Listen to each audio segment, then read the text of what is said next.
Alrighty, we're here. I really gotta get a starting soon screen because I thought I started the stream. I hadn't done it yet. Welcome back, everybody. Nothing too exciting today. Nothing too exciting today. We're just gonna be working on this lovely little VTuber model here. This guy was commissioned to me. I've kind of come up with a game plan for how I'm going to chop him. We've come to an agreement on the final design. So now we'll be moving towards the final art, chopping it up and getting it ready for rigging in the next couple days. Probably do the rigging next week sometime. I really think this will be pretty quick. I know I said that yesterday too. But you just gotta keep at it so you get quicker. And honestly, the big secret, you think all these artists out there are fast, and the reality is we all know that we're very, very slow. Every artist thinks that, oh, this is taking me too long, when it's realistically taking you about the right amount of time. I did just close all of my windows here, so I apologize. Gotta get those cracked back open.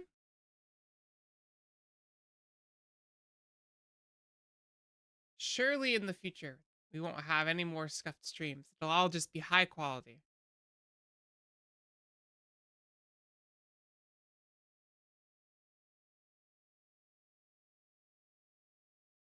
All right, that's all good. Everything's calculated. And all right, we're gonna start.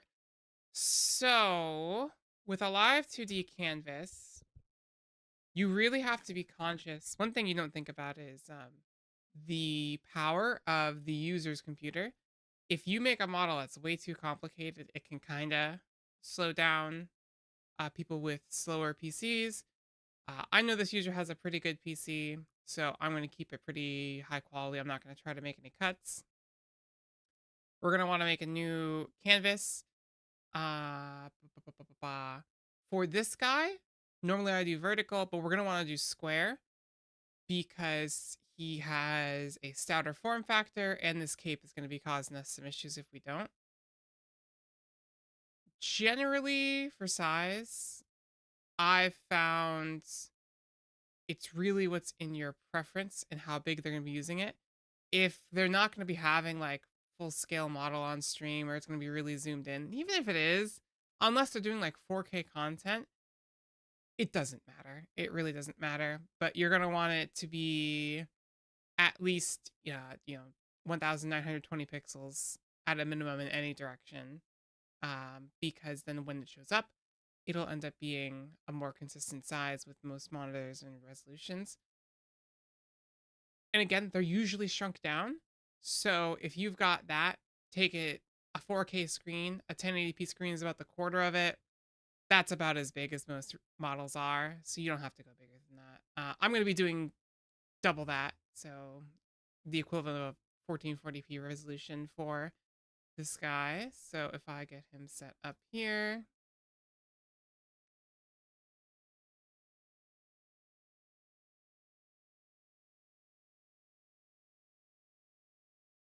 and then the gold standard is 300 pixels per inch, but I bump it up to about 400 since I usually end up doing some resizing or cutting, and giving that little extra helps prevent things from getting too pixelated if we end up zooming in a bit.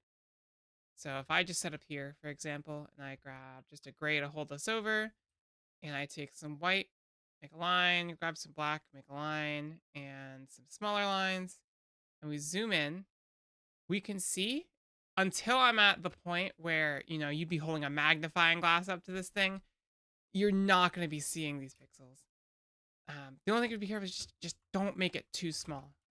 Because if you make it too small, it's harder to go bigger, since most of us aren't working in with vector artwork, and then you just created more problems down the line. You can always go smaller, start out bigger. Worst case scenario, it's no biggie. Now, let's go ahead and grab our final design here. And let's scale them up.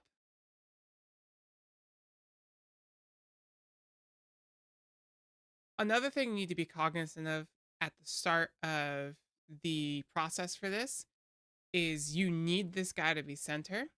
How I usually do this is I just create a new canvas half the width. I don't have any snapping on this program, but if I do that, it instantly creates this right here on the center. Another thing to be careful of is you want to make sure your canvas size is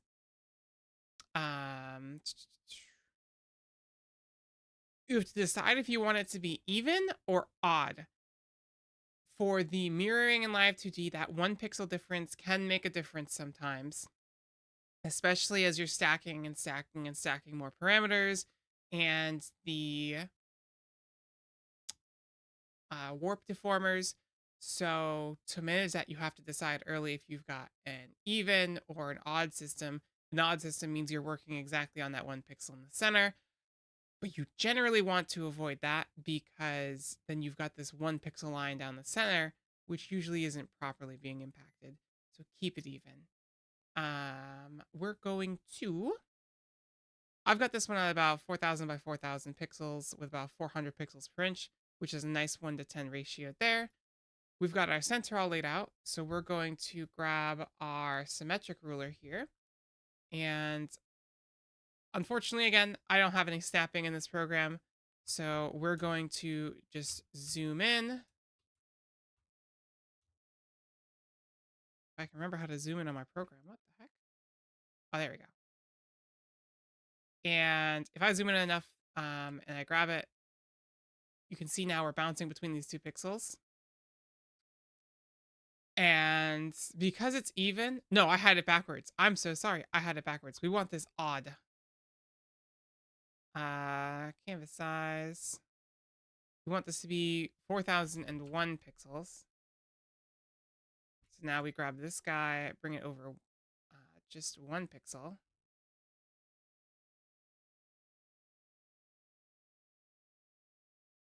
Right? Yeah, there we go.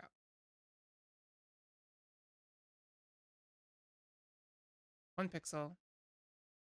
And then, oh, this goes on the center pixel. It's complicated. It's complicated. Oh no, you should do,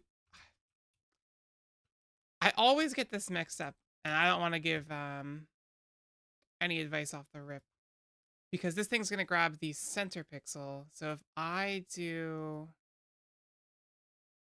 1 pixel on the right,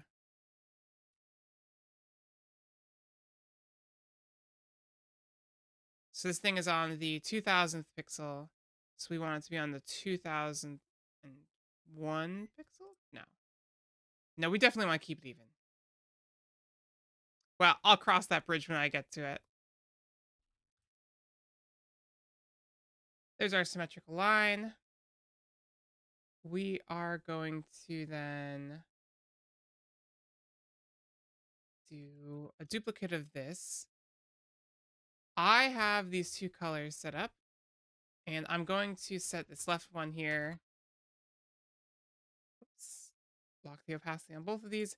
This right one is red, and this left one as green. Because 1, Christmas colors.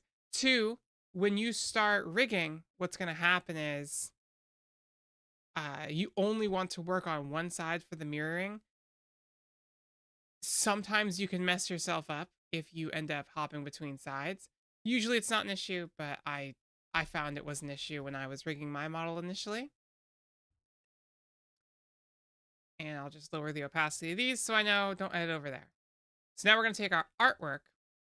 And this is a bit harder because he's not perfectly symmetrical for the most part. Thankfully, I know that these legs, the center of the nose and the eyes, I'm going to be using that as my center line. And the sketch isn't perfectly symmetrical anyway. We'll make it symmetrical when we go into the final render. We're going to take this bad boy somewhere like here. And again, we'll make it symmetrical. Then what I'm going to do is I'm going to start chopping this up now. And you might be wondering, why are you chopping up the art in the sketch? And that's because as I'm working through all of the layers, I can readjust what's in front so that I'm not just kind of guessing what I'm working with here. We're just going to chop it up into the foreground, middle backgrounds, and anything that's in between those. To start, I know when I do the rigging at the beginning, this skin area and the torso is going to be my most background layer. So I'm going to use that as my basis. Let's get ahead, everything get cut up. We're just going to this cloak because it's going to be rigged in many, many layers. And it's just going to get in the way.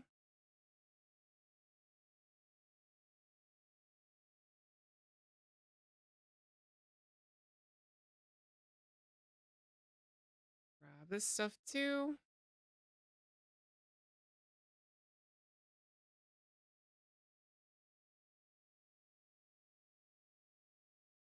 This stuff. All of this.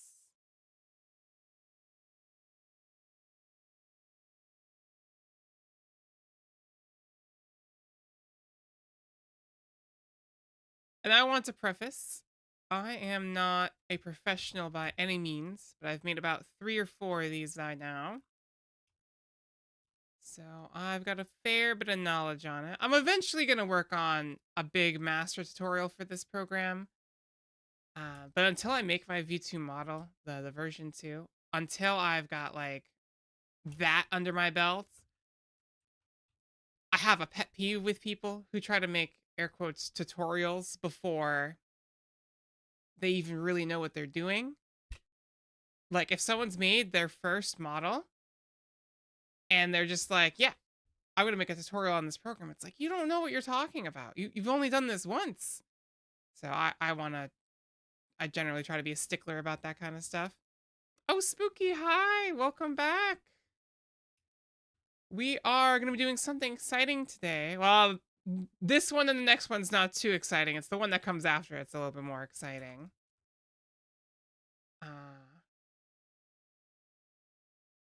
Tutorial rant again? I know, but it boils my blood. It boils my blood down to just the bare bones. I cannot stand people who try to teach others, but they don't know what they're doing themselves, right? It's the lost leading the lost. And we could get real political about this, but I'm going to be good. We're not going to do that.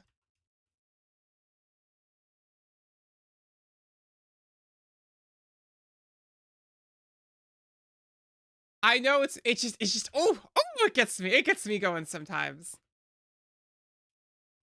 All right, we're going to cut this bad boy up.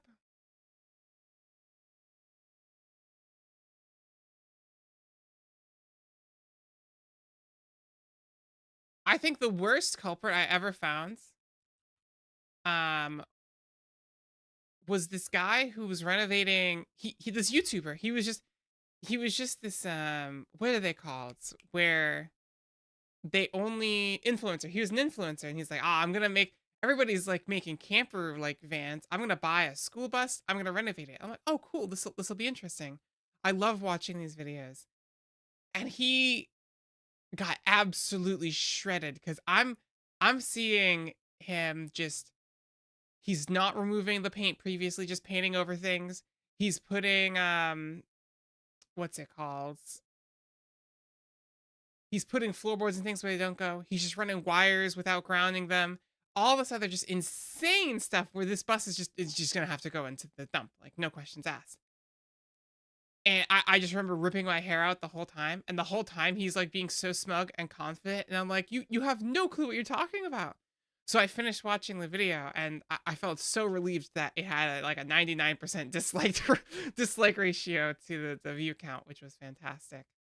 Are you rigging the model today or just working on it? So we need the artwork. I planned on doing it yesterday, but I ran into some other things I had to clarify and clean up around the apartment. so we could do this. So we won't be rigging today. But we should have the art, if not completely finished, 99% finished. We only have, like, my model had about 400 or 500 moving parts with about 700, 900, 800 layers. No. Yeah, 400 or 500 moving parts with about 600 layers. This guy is only going to have about 100 moving parts with about 200 to 300 layers. It's just going to be so much simpler. But of course I say that, and yesterday I, spent 3 hours on a piece of sushi, so we'll see how it goes. So we've got these set up as well. Let's get the belt out of here.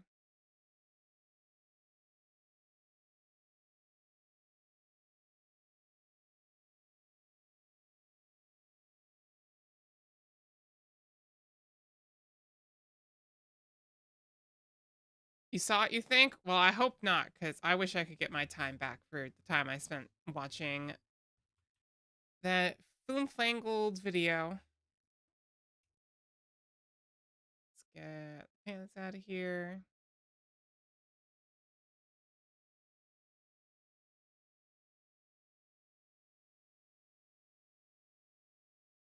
And the only other thing I have to do before rigging, and the other reason we're not going to probably touch on it today, I would say, I was going to say I got distracted. The only other thing about rigging is I need to come up with a plan. I need to understand the anatomy of frogs' heads better before I start the final rig, because I'm probably going to change how I end up doing the head. The hardest part is going to be when he turns left up and down. That's going to take some working to get on. How long have I been live for? I've been streaming only for about 18 minutes. You guys didn't miss much. Yeah, I was just ranting for about 5 minutes before everybody pulled up.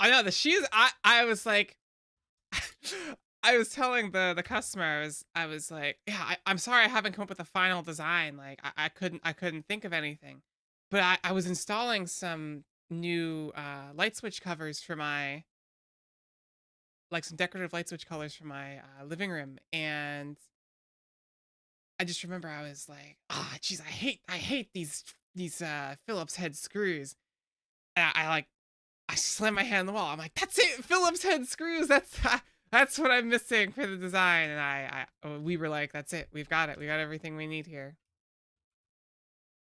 So the head is going to be separate from this whole lower section.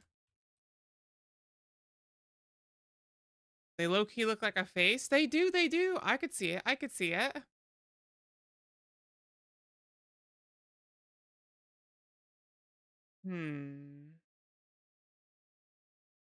All right, and then the head. All right, so now we've got everything cut up into the major sections, all the moving parts.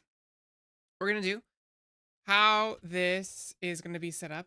We're going to have a whole bunch of folders, because when we export this into Live 2D, it's going to take all of the layers, but it won't copy the folders. So I want to keep it as organized as possible so I can group everything together.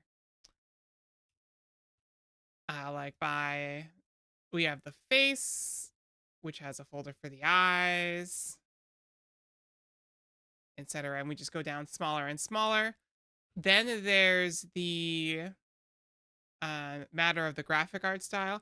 A lot of VTuber models, and especially ones that are easier to rig, a more painterly art style. I'm jealous every day I don't have a more painterly art style, because that shit is so easy to rig.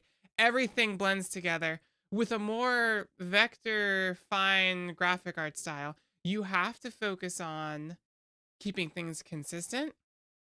There are two ways to do that. You can either put more time in, and you really should anyway, when you are setting up the meshes of the artwork, or you can split it up like what I'm going to do for this guy, because he's already pretty simple, so having extra layers isn't going to be a problem. You can go ahead, and we're going to have like 3 or 4 layers here. So you're going to have the base layer of color, you're going to have the outline, and then you're going to have the shadow, each as their own layer, so that when the part moves, I can move these individually instead of the traditional sense, which is keeping it all on one layer and just cutting up the parts you need. This is okay, but I ran into so many issues when I was rigging that I could not set up more, what's it called? I couldn't get as much motion out of my model. So if you look at my shirt, when I turn left and right, you can see it doesn't move that much. And that's because I hadn't done enough cutting. And by the time the render was done, I couldn't split it up enough. I could not split it up enough. And it would have taken too long to redraw. So I had to make do with a lack of movement. Oh, I love the foam fingers. That's going to be the general plan here. So to start, we're going to make a ton of folders. Actually, I normally cut out the UI for this, but I'll probably show at least this side, just because if anyone ever looks at this as a reference, and when I go back to look at this for tutorial, if I ever make it, I will end up using this as my own reference as well. All right, we have the UI up now, so you'll be able to see what I'm doing, so it doesn't look like I'm just making nonsense over here. All right, so we're going to label all these folders. We're going to split this up very strategically. The hard part when you've done this for the first time is you think you know how to split it up. You watch a tutorial, but you don't understand why they split it up the way they did. You move things around, and it just causes a whole heap of issues later. So to start, everything that the neck is connected to is going to be in its own separate folder, because there are these things called rotation deformers. 777, the lucky number. That's right. He's the lucky winner. There are these things called rotation deformers. They look kind of like this. And everything here on the neck, let me turn this off for now, is going to be in this rotation deformer where you kind of change the angle it goes at. That's a lot of folders. I need twice as much probably. That's not even going to be closely enough of the folders we're going to need. So the head will be spinning like this. And so we need to have everything that's going to be connected to this main rotation be inside of the own folder, which will then get set up into its own subfolders. After that, everything else goes into a body folder, and then it all gets split up proportionately. The way layers work in Live 2D is very, very different from how they work generally in art. But it'll make more sense once we get into it. So we're going to do the first, normally I'd have a whole body folder inside a big deformer, because I'll want to be able to move everything left and right like my model does here, to add more motion when I'm looking and moving my head. So I don't need to do that here because it's not going to affect anything yet, or we're going to have to nest it all again anyway. So to start, we have the head. Then we're going to want the body. Body is split up into, if I get that folder in there, we're going to want the torso. Then we're going to want lower body, or lower and upper body, excuse me. Upper body, because these two are going to be split into their own separate branches. So if I make a new folder, what we're really doing is we're splitting this off into a section, this off into a section. Did you make your VTuber model? Yes, I drew and rigged it myself. I have 2 other ones I made, but they plan on debuting at some point, so I can't show them off. But I've made everything on this channel. All of the thumbnails, all of the artwork, all of the editing. It's all homemade in-house. I've got all the skills myself. Then we're going to be breaking this up into the lower body. So this way, these are the 3. If you look, these are how all 3 of these move. They're like a chain of links. So this upper part moves here on this axis. This part moves on this axis. There's an axis here of movement. And then technically there would be here, but we're not rigging full body. They only want the upper body rigged. So I don't need to worry about that as much. We're only worried about these key rotation axes, as that's going to determine how all the layers are set up. So we have upper body, lower body. And then we're putting a folder into all of these.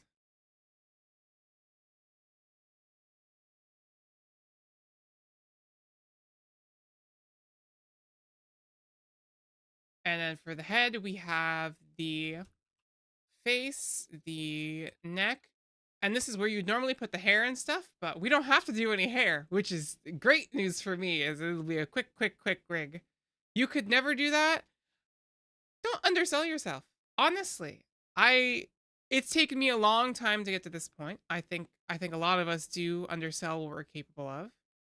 Something I remind myself of frequently, while I continue to label these, is that the people who've gone to space, the people who make the fancy semiconductors, the people who you think are these infallible, high up, powerful people, what do they all have in common?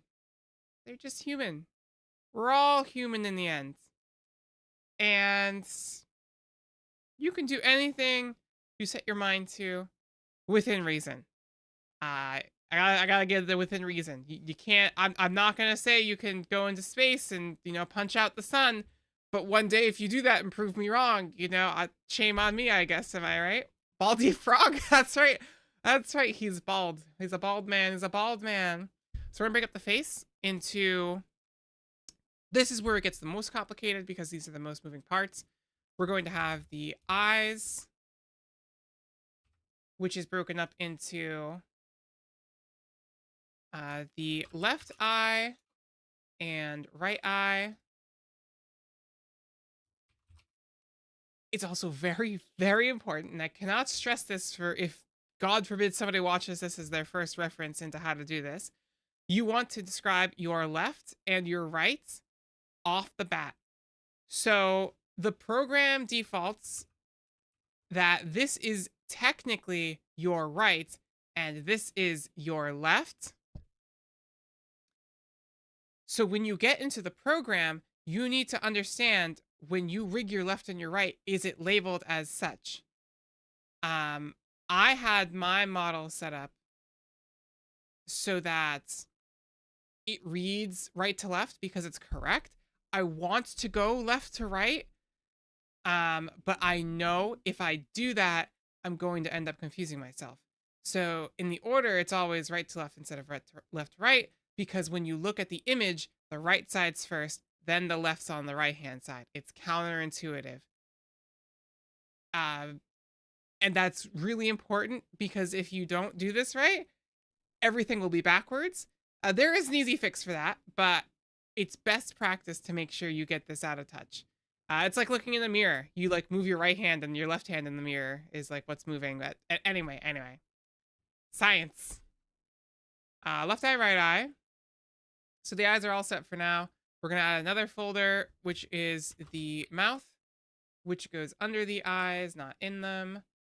The mouth is going to have 2 folders inside of it. We're going to have the inner mouth. We're going to have the outer mouth. Do you have any moderators? I do not. We're not quite at the point where I quite need that. Generally, I have a plan set up. I've got the rules set up. I've got everything I need to be moderators, but you're going to have to... for now, I don't think anyone who's set up as a just general person or a viewer, I don't think I could set up as a moderator. You'd have to stick around for a while, and for now, I'm probably just going to stick to some of my close friends if I end up needing moderators. But I do plan on having a paid moderator team because I think if you don't pay your moderators anything, you're just asking for free labor, and that's unethical in my book. We've got our outer mouth, inner mouth. We could do tongue too, but they're not using 𝘰𝘩𝘪𝘐𝑺𝑦𝑒, which is a third-party program, which makes things more animated. So we aren't going to be using that. So mouth is done. We don't have teeth either, so we don't have to worry about that. The other thing on the face we're now going to worry about is when we come into the, what is it, the skin? What do you call this? How do I want to split this up? The eyes, excuse me. This is a bit complicated because the eyes need to be behind this part of the skin, so in the furthest back on the layers. But they also need to be underneath the eyebrows, which goes on top of another thing. A thing to note, unlike with traditional layers in our painting programs here, with Live 2D, if I have like a layer here, and a layer here, you'll be back in an hour. We'll have a good time. Bye-bye. A layer here. What's going to happen is, in Live 2D, I can set this up to be under this, and then this one in between them. Oh, excuse me. Because of a thing called draw order. So the order of the layers doesn't matter. But for organizational purposes, we're going to generally try to keep it that way. It's a bit annoying because you'll set it up properly in here, so it's all layered correctly. But when we get into the program, you're actually just going to have to end up... you're actually just going to have to end up moving a lot of it around. So you got to lay it out good. I know. There's a lot of like technical difficulty. And that's why anyone who's made a tutorial about cutting up the art, rigging, etc., and you don't say the first thing you should do is open the program and play around with it, you're setting them up for failure. Okay, anyway, face, eyes, mouth. We had another folder here. This is for what I'm going to call face, base, generally skin, whatever you want to call it. This is going to have everything that's not a part of the moving, the mouth, etc.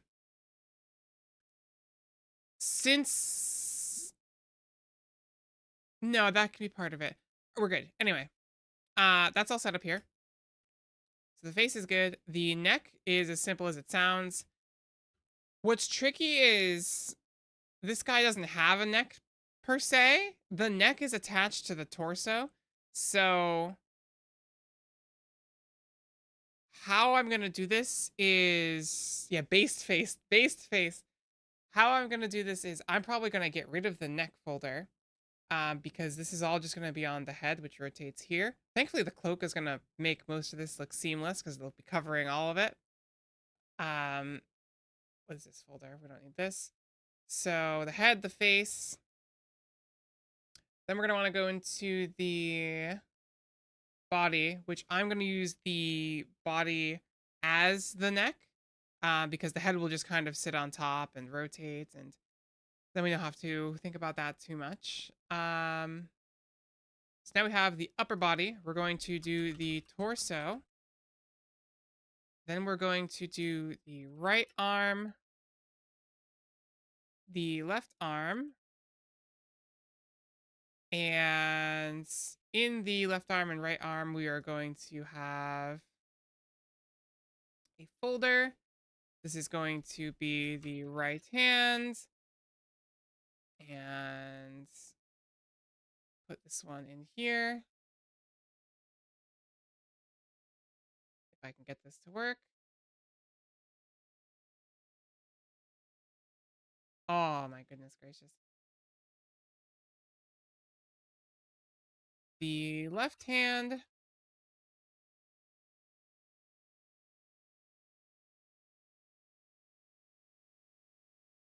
What else is going on here? Right arm, right hand, left arm, left hand. We're gonna want the right gauntlet and then the left gauntlet. You know what? Everything? Yeah, exactly. Everything. Everything. Every piece has to have its own little subsection. How long did it take me to learn how to rig? It took me... I was in the middle of having a critical medical crisis, but it took about 6 months. If I wasn't having a critical medical crisis,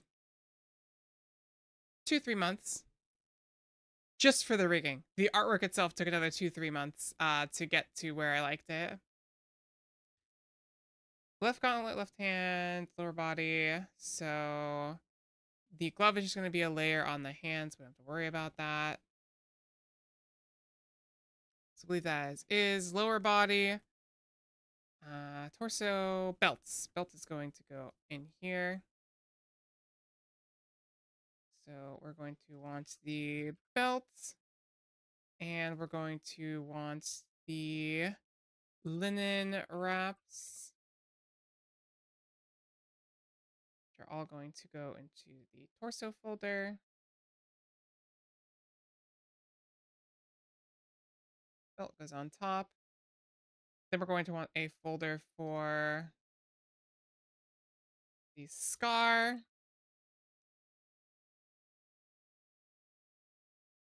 Excuse me. We're going to want torso scar. That's kind of crazy. Not gonna lie, you're okay now though. Yeah, it was rough. It was rough for a while. I genuinely thought like I'm a dunzo. I'm dunzo. But I got to the ER and they're just like, well, thankfully, usually the worse stuff is the less like life threatening it is. It's the quiet stuff that kills you. And I was like, oh, so I won't know like if I'm just gonna randomly die. And they're like, yep, that's how it goes. And I'm like, oh great, that's instilled so much confidence in me. All right, scar. We've got most of that set up. Lower body. Take a sip of water.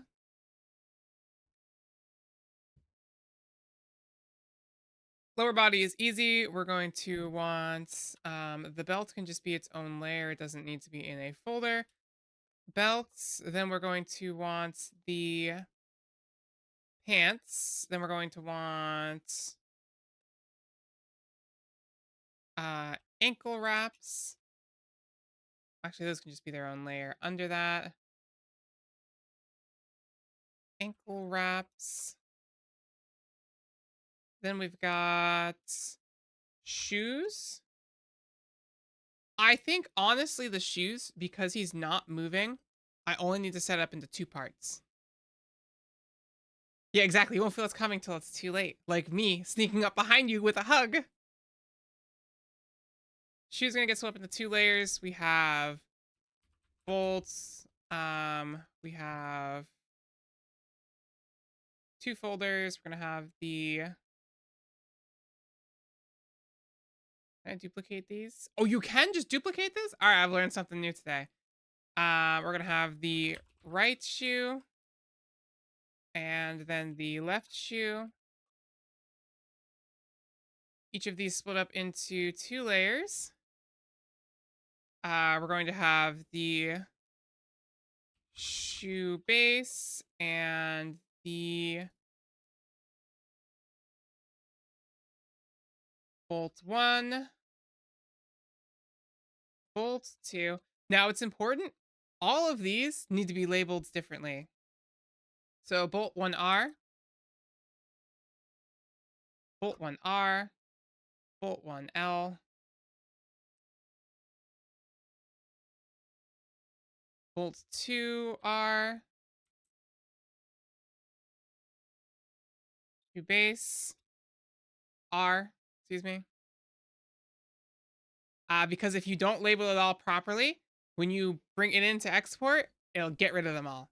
It'll get rid of all the duplicates. You have to make sure nothing is named exactly the same if you're doing it on the left and right hand side. So now actually I'm just gonna delete this and I'll copy this. So now we have left shoe. This is what takes up so much time. But if you don't do it, you fucked yourself for later. You absolutely scuffed it. And it's just gonna make it a pain in the ass. Bolts, bolts, bolts, bolts.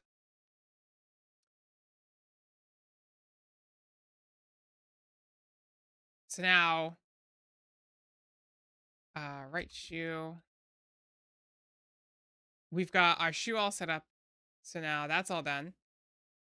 Then we have our, yeah, exactly. Because you can't have two things named exactly the same.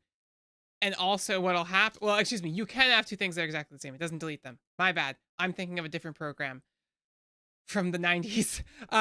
So what it does when you have two of the same name, how Live2D works is it assigns everything a specific ID. So for example, the bolts one right would be called like L69234. And the bolts right 2 would be like L6395. So if you don't name them properly, when you're looking in menus to change the attributes of certain layers, objects, and items, it'll show up as that instead of the name, so you have no clue what you're looking at. That's not actually the numbering scheme, but that's a rough idea of how it goes. So now what we're going to do, we've got the ankle ripes, which I actually need to break up into 2.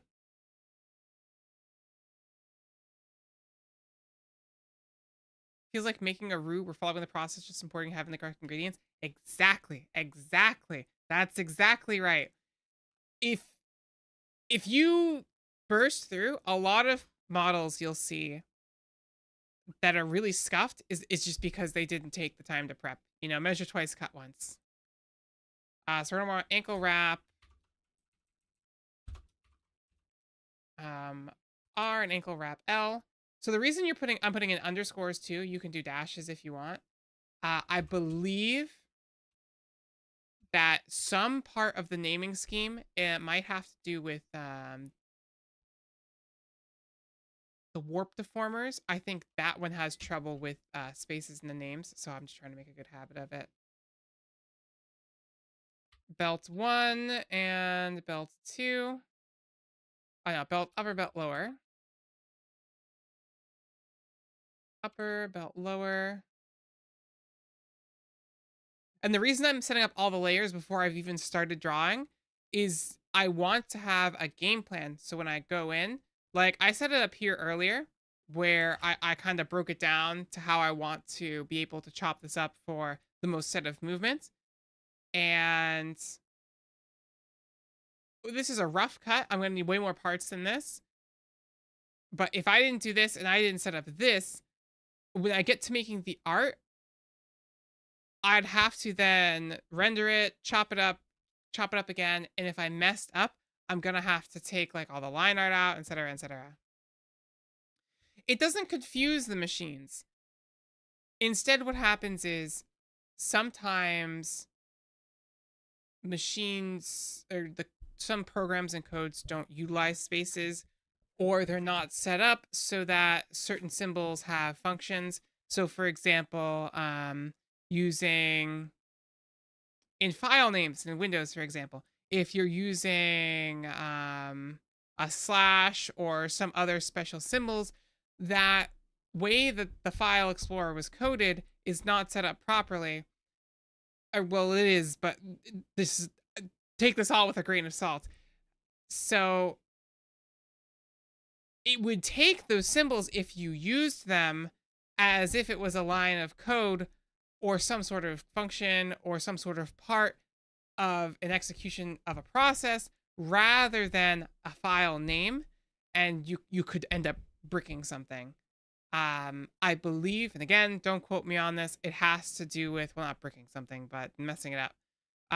It has to do with how File Explorer was made years and years and years and years ago, and they haven't changed it since. Same thing with like the not the control panel, the task manager, all that kind of stuff. Fascinating stuff. I watched a deep dive video on it. That's a summary. It's mostly wrong, but you get the general idea from it.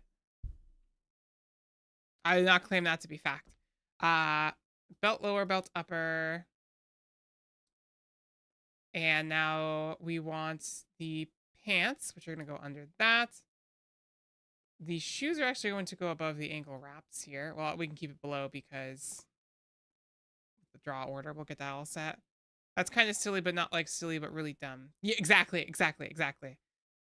It's dumb because you're upset that it's such a simple thing, but it's not dumb when you break it down.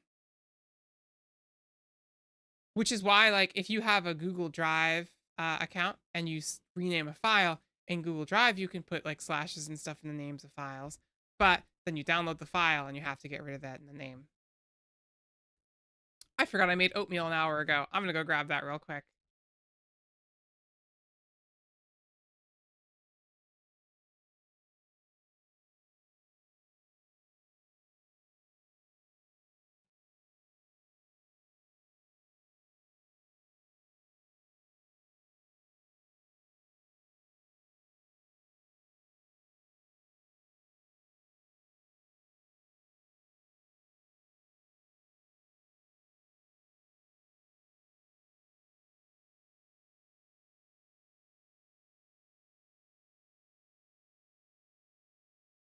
I love oatmeal. I could eat oatmeal every day for the rest of my life.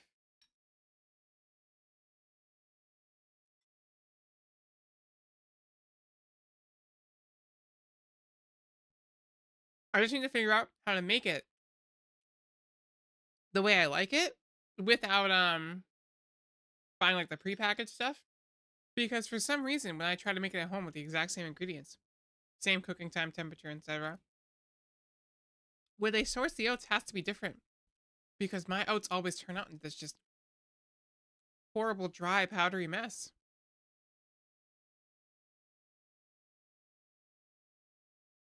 We'll cross that bridge when we get to it. Okay, lower body. We're gonna work from bottom top. Oh, I did mention another thing.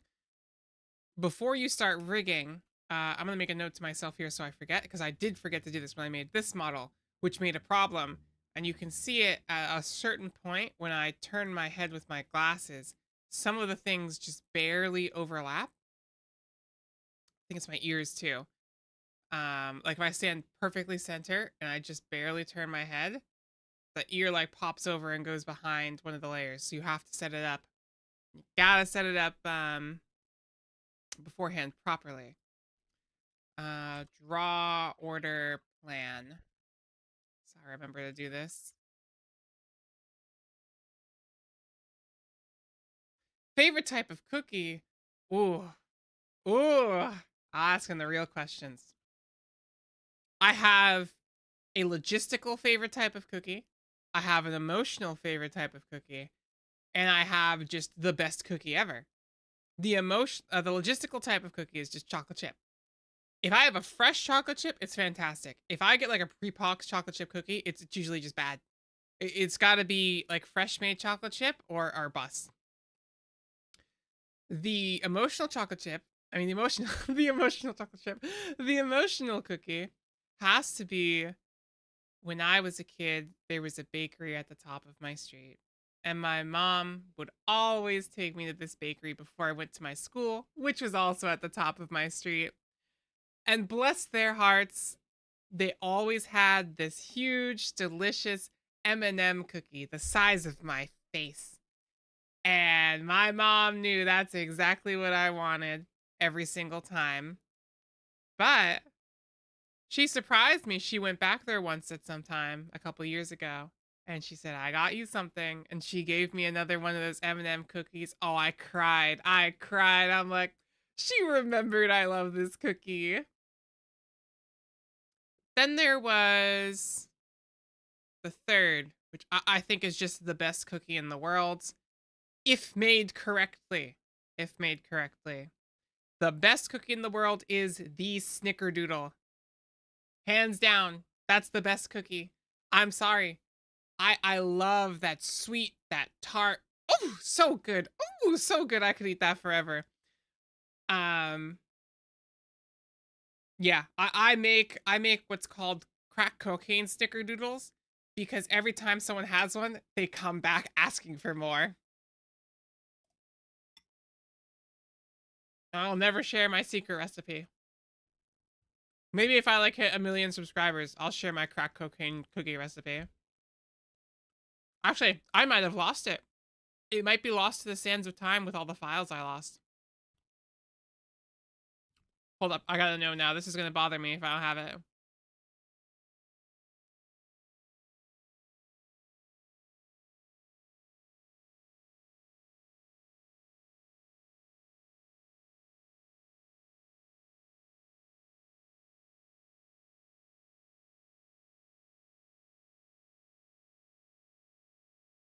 I found it. I found my crack cocaine snickerdoodle recipe. We're good. We're good. It's all good.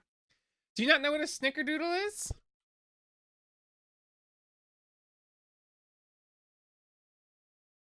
It is a cinnamony, delicious, craggly cookie. If you make them right, it looks like this.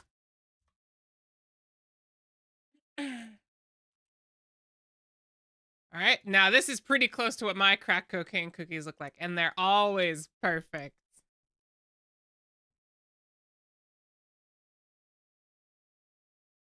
They can also look like these if you make them in smaller batches. It's like these are way smaller, and if you press them down, they'll look like this. But these right here, sheesh, they're good. You do, but you're not the biggest fan? I'm sorry, you can unsubscribe. Get out. Here, hold on.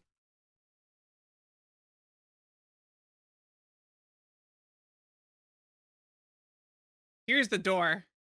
You can use it. Get out of here. We don't tolerate snickerdoodle slander in this household.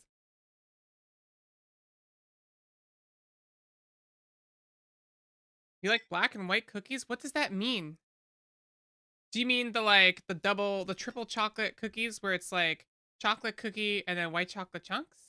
Because I will admit those are pretty good. Those are pretty good. You're not leaving me? No, I'm stuck. Help, I'm being held hostage.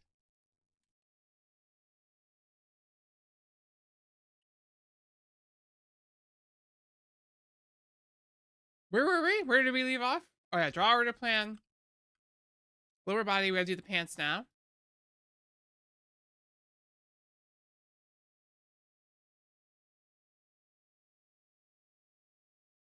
The half moon cookies. What are you on about?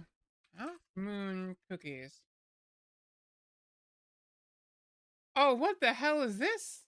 Oh no, I'm sorry. I'm sorry. Those specifically, I have a great disdain for those cookies. I'm sorry. I'm not the biggest fan of those.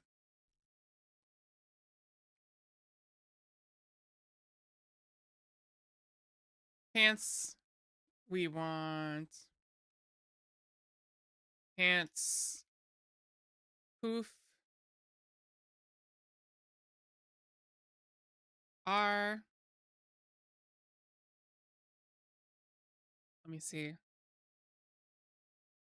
No, I'm sorry. I can't. I just can't get behind those. I'm so sorry. I'm sorry that this friendship we've built up over all these years has been torn apart by by a single cookie. Pants poof R. We want pants poof L. Then we're gonna do this center bit as its own layer because then I can separate that as its own. Pants poof C for center.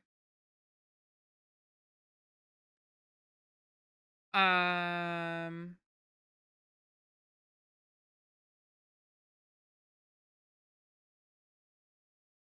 I want to split this up with lines? No, they're not going to be moving that much. I can just keep them as one separate layer.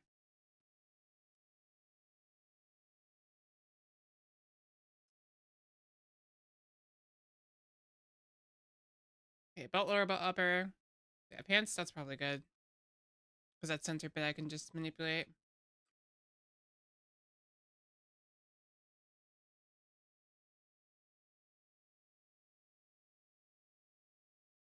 Yeah, that's fine. Oh, I want these to be on their own layer.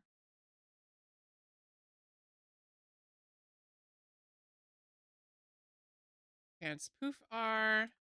Pants poof what's this called? Pants sock R. We'll say sock.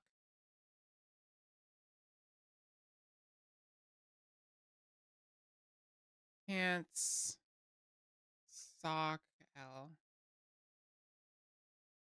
The prediction on movement is crazy. I just, when I think back to all the trouble I had, I'm not dealing with that issue again. I'm not dealing with that issue again. I'm not dealing with that issue again. So I'm setting myself up for success. Lower body is done. We're going to move on to the hands now. We're going to try to fill all these with layers.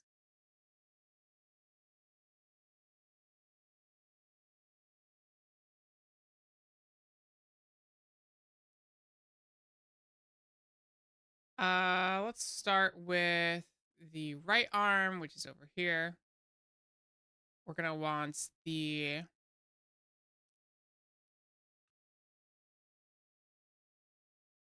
arm base R, arm color R,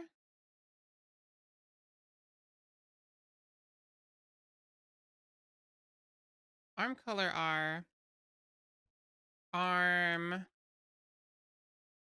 lines, arm line R,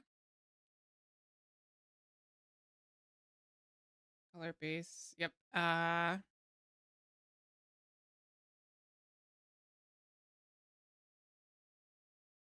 shoulder.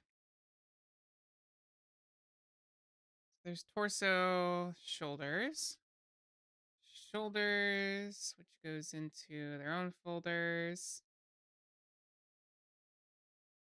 Shoulder R, shoulder L.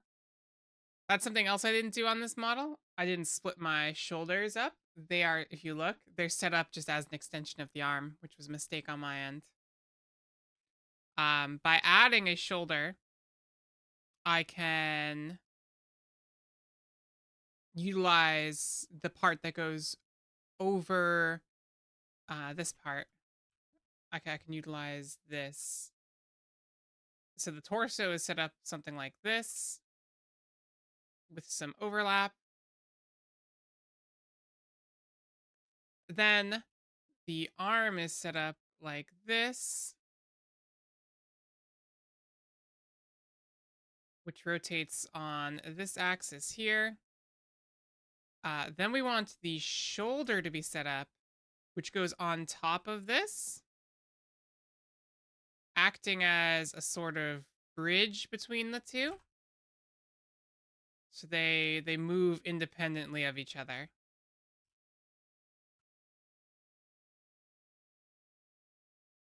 Shoulder R. We don't need separate folders for these. Well, it's pretty high up. It's gonna have a lot of movement. So yeah, we're gonna want to split that into flats and lines. So shoulder base R, shoulder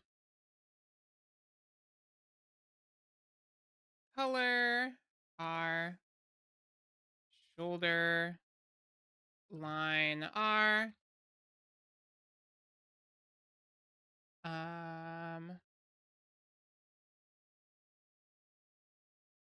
Bring this out because we're gonna need all this space. Bonk.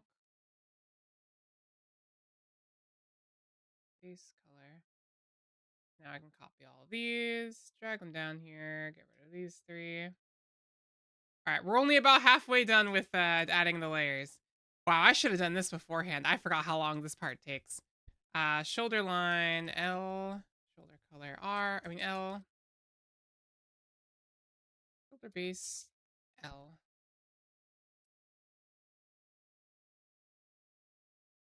That.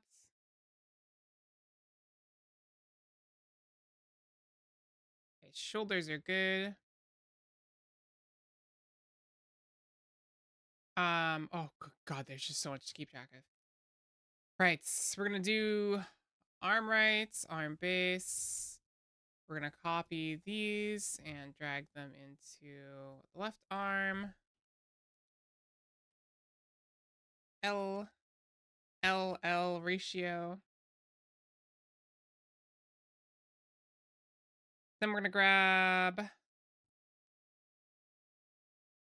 the gauntlet. I'm just gonna get rid of these because I'll just fill this in after.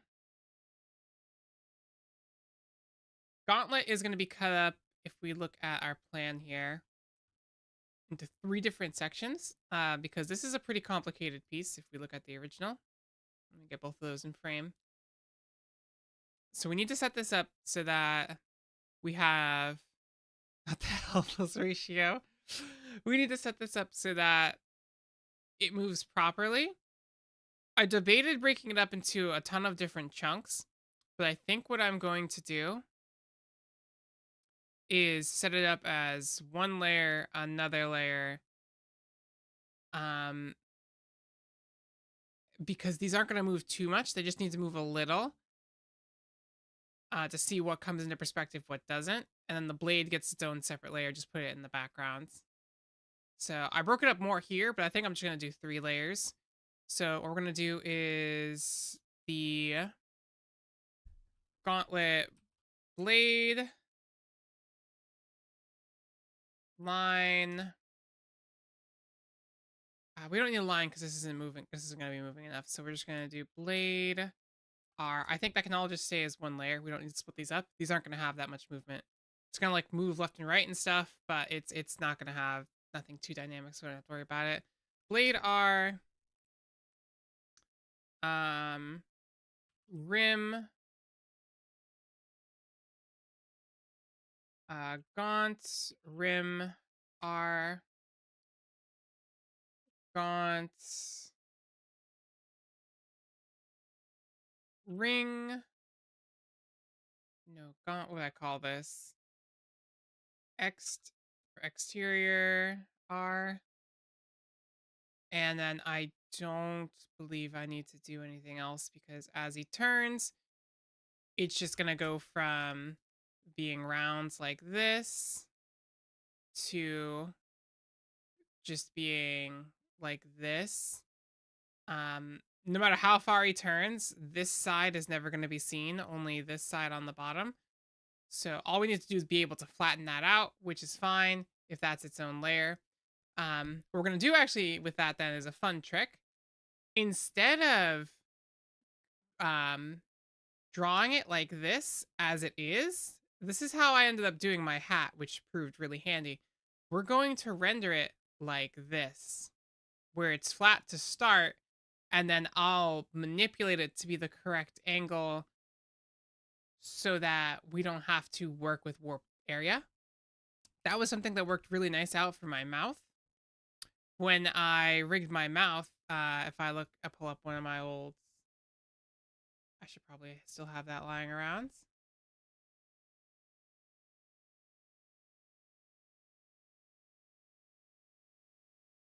Where'd it go?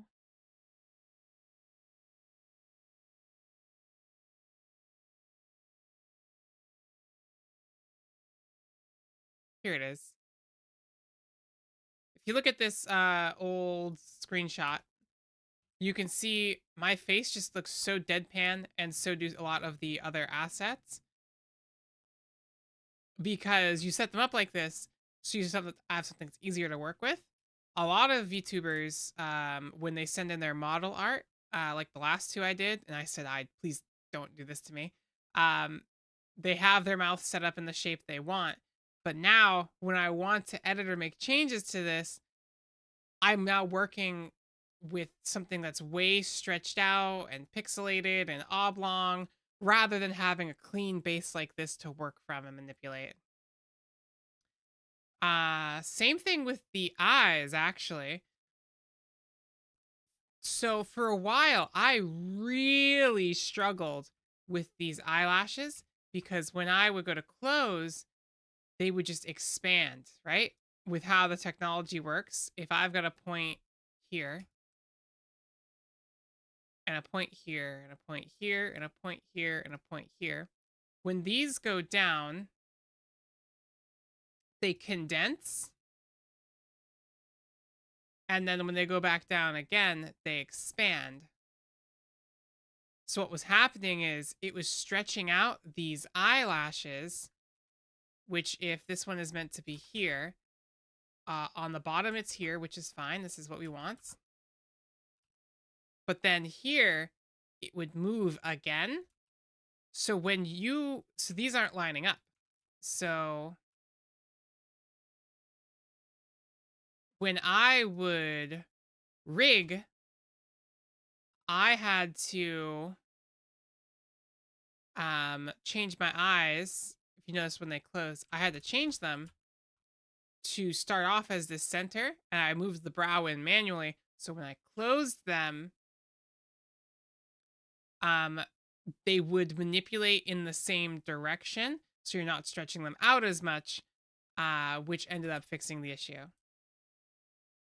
That's not an issue for most eyes, because when most eyes close, they go from this to like this, or even this. But my eyes, when you see them close, they go down a full flip, which does not work the way you anticipate it in Live 2D with the tool I was using. So that took a while. Exactly, you're the paint on the eyebrows. I wish you could see the original art. I don't have it anymore. But everything was just like deadpan. This hat was like a full circle back here, and it does not look like the final art at all. So we don't need this anymore. Man, I'm really hoping we can finish the artwork by the end of the stream, because I did not anticipate this taking this long, but I'm also explaining everything. And I've had people ask me, like, how are you so good at like talking through the process? And I'm like, because I just have a little voice in my head that's doing this the whole time. And I just flick on a switch that, instead of thinking this to myself, I'm just now saying it all out loud.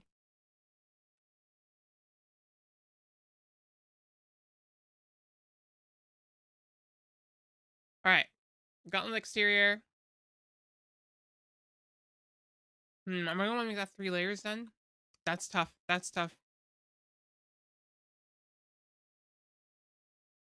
Listen, honestly, the only way I've made it through all these streams is because you believe in me, so I appreciate you.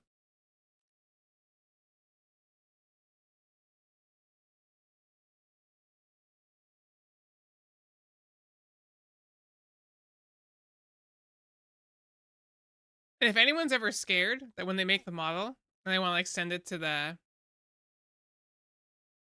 person for the final cut, once you get it all into Live 2D, you can just take a screenshot, because you'll have everything set up the way you want it to be.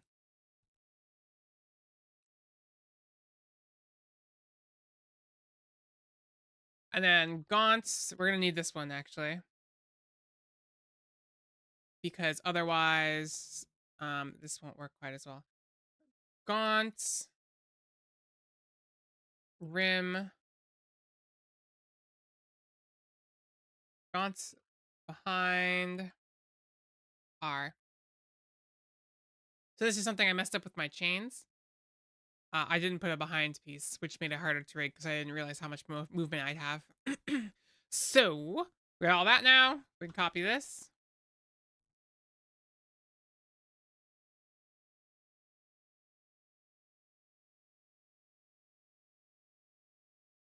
Now, another thing people might be asking is, why are you making all these layers when you're gonna have the art, which gets mirrored, and then you cut it all in half?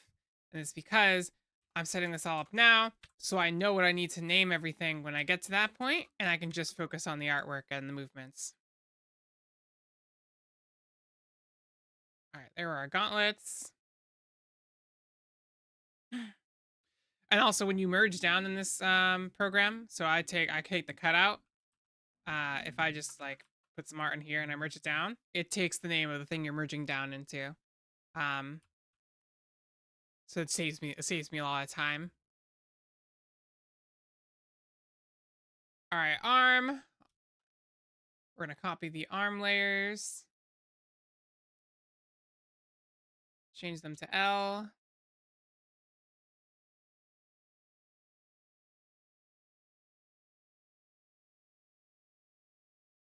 Oh, good golly graciousness. All right, now we're doing the hand. And we're not even at the complicated parts yet. This is the simple stuff. Hands, this isn't going to be moving too much. We're just going to use it for breathing. And it's just going to go behind and move. It's not going to have too much movement. So we can keep this as one piece. It's not as complicated as the gauntlet. So the right hand, we're going to make another folder for the right glove, which I'm going to duplicate. Well, I can just duplicate it all afterwards. The glove is really simple. Glove, base R, glove, shadow R,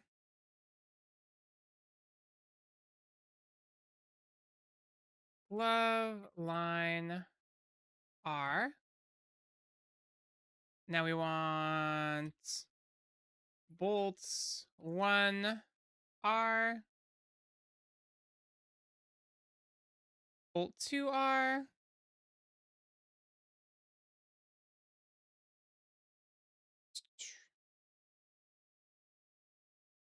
base arm.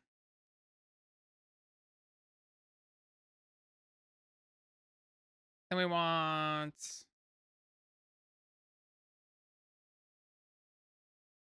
finger behind, or we'll just do finger 1 R, finger 2 R, finger 3 R.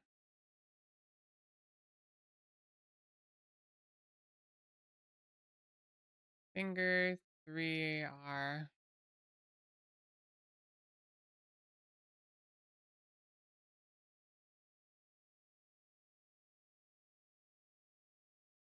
Also, emojis work in Live 2D. So what I do sometimes is when I'm setting up like the layers, I'll have all the art without any like icons or anything. But then I'll put like on the warp deformers, I'll usually put, it doesn't work in Paint Tool side, but if I grab like a green circle, I know that like this is going to be the warp deformer, this is going to be the so-and-so.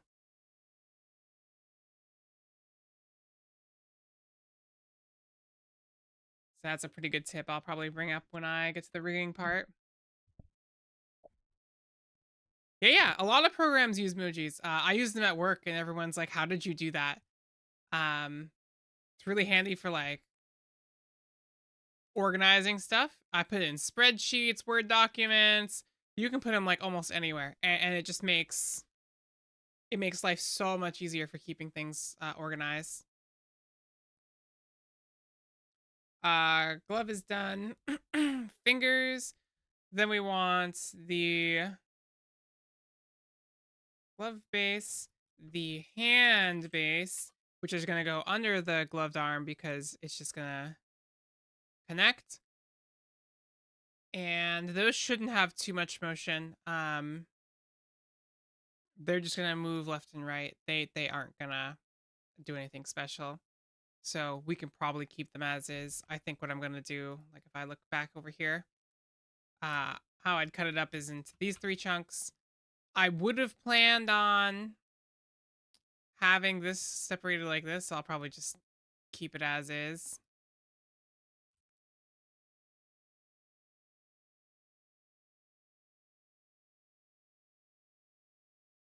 Because when he moves, it's just gonna be like this shrinks and pulls, shrinks and pulls. If I really wanted to, I could separate it like this, but I don't think it's gonna have enough motion to justify that. I should put the shadow on a separate layer. I should be good. I should be good. Because that'll... am I gonna regret this? How much movement is he gonna have? He's gonna look left, right, do all this. No, he doesn't need it. He doesn't need it. I'm gonna be good. I'm gonna be good. I don't need it. Don't need extra like that. The hand base is gonna be this little bit here. Hand base R. And now we have all of our artwork.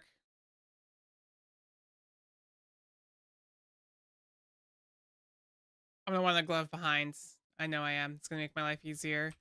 Glove behinds R.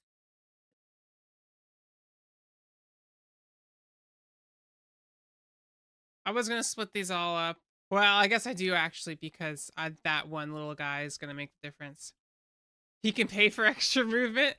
Probably. If I asked him to pay more, he'd probably be like, okay, yeah, sure. But I already gave him my my budget. All right. That's everything you need just for 1 glove. More layers does not mean more complication. It generally just makes your life easier. So don't be afraid to go for more layers. The only time you have to be stingy with layers is if you're doing the free version, which limits you to 100 layers and warp deformers. It's realistically about 20 to 30 layers and 40 to 70 warp deformers. But that's something I'll cover on another day.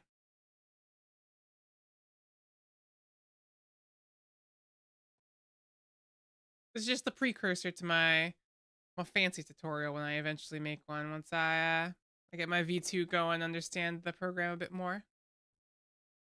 All right, we've got all of the glove details here. So this is going to get copied into left hand. So all of this will get copied into left hand. We're going to change this all to L.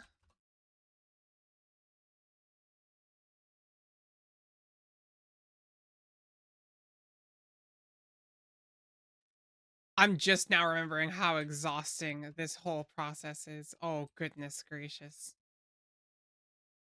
Yeah, we're about an hour and a half in and we've got just about the layers done. I think realistically, I'm only going to stream for the 3 hours. I'll try to keep it as is. I'll probably end up, this will probably end up being layers. I'm going to be real. Layers, the cut plan, and I'll probably have to end up just doing rendering in the next video because I completely forgot how long it takes to do this, which is fine. That means it's just going to take a little longer to get through. But I got to do it eventually, so.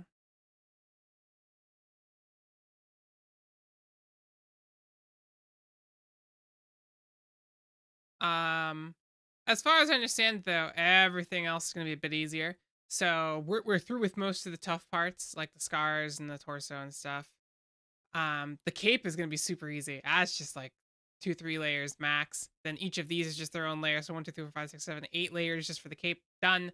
The chains, so much easier than the chains on my model. I was so dumb and drew them at like 45 alternating degrees.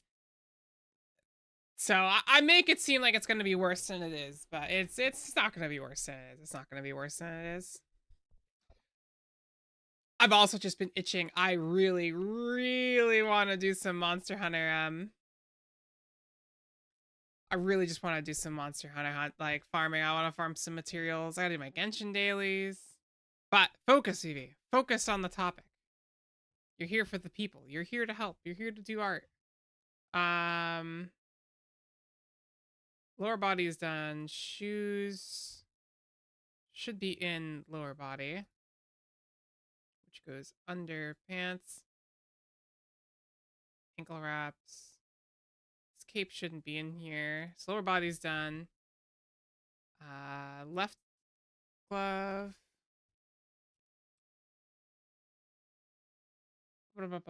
I also may or may not have stayed up till 2 a.m. playing Monster Hunter. We don't worry about that though. I always thought, I'm like, damn, there's no game I could like stream or like make videos of, because honestly, I don't see myself playing any game for a long period of time. I'm just gonna get burnt out, or I won't think of anything fun. But I'm enjoying Monster Hunter. I think it's my new recent addiction. Yes, yes. That's me. That's my name. How can I help? Left glove. Left hand. Gauntlet. Left arm. Right gauntlet. Right glove. Right hand. I didn't do.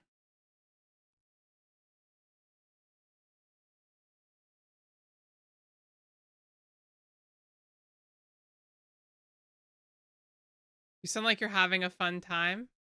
I am. I am having a fun time. I think it's pretty fun, and the only thing that I think about is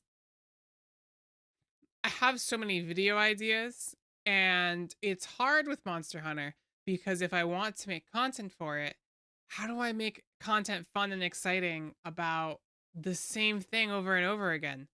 Oh, what's today's video? We're hunting the same 7 monsters. Oh, got some armor spheres. I don't know. I have to think about what I want to do for the content. There's no like challenge runs or anything else I can really do with that because you can't really goof around. I think what I might do is unlocking every weapon. I think that could be a fun one. I'm doing all the armor right now. So we're getting all the armor. Then we'll unlock all of the weapons, and I'll have to use each weapon type, which I think that could be fun. Forcing myself to use a new weapon type, and learning to use each weapon type, because that's like 28 videos right there. And I think by then I'll have run the course on the fun I'll have with the game. Maybe even shooting for Hunter rank 999. You know, that's how it goes. So I think that's the plan. But I'll need to space myself out or I'll get way too burnt out with the game. I think what I want to do, what my plan is, I'm going to have 2 days where I play a consistent game. So for example, Monster Hunter. And then that gives me enough footage for most likely 1 video. Then I have my 3rd stream day, which is going to be for variety content, just so I have something to keep me from getting bored and a project to keep me entertained and keep me on track. For example, the Hollow Knight challenge, Super Mario 64. By the way, for Christmas, I think I'm just gonna play Super Mario 64 because I've never played Super Mario 64. My cousin always like stole the game from me and my family. So I only ever played like the first Bomb-Omb area. I haven't seen any speed runs of it. I've avoided all spoilers, and I'm just gonna enjoy the game. And I think I could beat the game in 1 day. The other thing I could do is I have to make a thumbnail for that today. I'm glad I reminded myself. Let me make a note. The other thing I have to do is make what would it be? Oh yeah, the 4th day, or the other idea I had for Christmas was I want to do a complete insanity randomizer for Ocarina of Time, but that could be up to like 12, 24 hours if I'm trying to get every item. So I might not do that one. We'll see. I have to decide. I think the Super Mario 64 is a more cozy Christmas themed one. And I think I could do it with reverse controls. I think that could be fun too for the stream. It'll also be good practice for when I end up going to do Hollow Knight with reverse controls. Because that I can't do in 1 day. That's going to take a lot of time. Yeah, I think for Christmas, we're going to do a Christmas Day stream of Super Mario 64 with reverse controls. I think that'll just be a fun, cozy little holiday stream where we all just get to hang out and have some fun.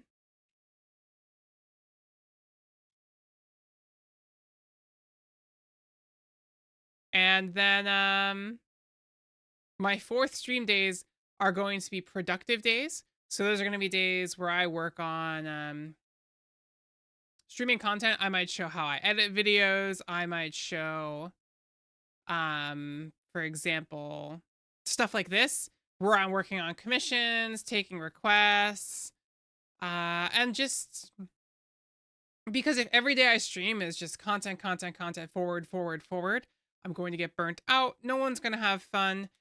And more importantly, nothing's going to get done. It'll help me stay on top of things. Like this, I probably would put this off for another week if I didn't set up that live stream. I said, time's ticking, Vivi. Time's ticking, Vivi. You've got to get to this. You've got to get to it and get it done. So you're right. Take your time. Have fun. And if I just get the layers done today, you know what? That's more than I had done yesterday. We can update the stream title. Take our time. I think if I pace myself, it won't burn me out as easily too. What I also might do, depending on how things go for the rest of the week, I might just end up doing, what's it called? I might just do the art off stream, because if I get the art done, as soon as I get it into live 2D, that's it. We go. It'll be done. The live 2D is so quick. This is the slow part. This, just getting it all in place. You know, it's like a fireworks show.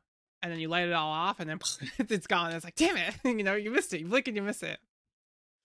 Anyway, we're done with the right arm, left arm, shoulders, torso, scar. So we have the scar base.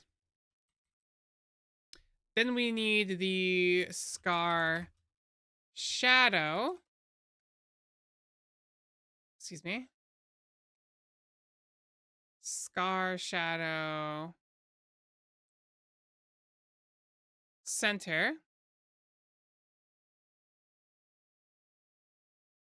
Scar shadow L, scar shadow R.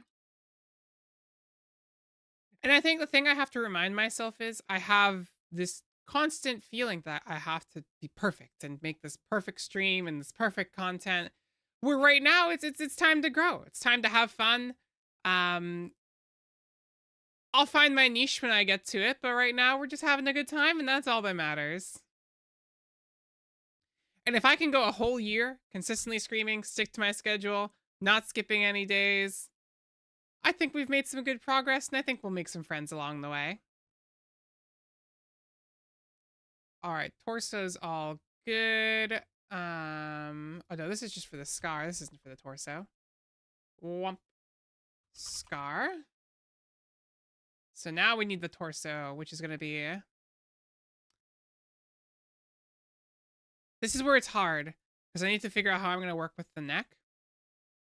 I think best practice is I do make a neck, and it's just a layer that goes underneath the torso layer, just like as a background filler. So whatever goes on with the head, it just kind of overlaps and creates the shadows naturally.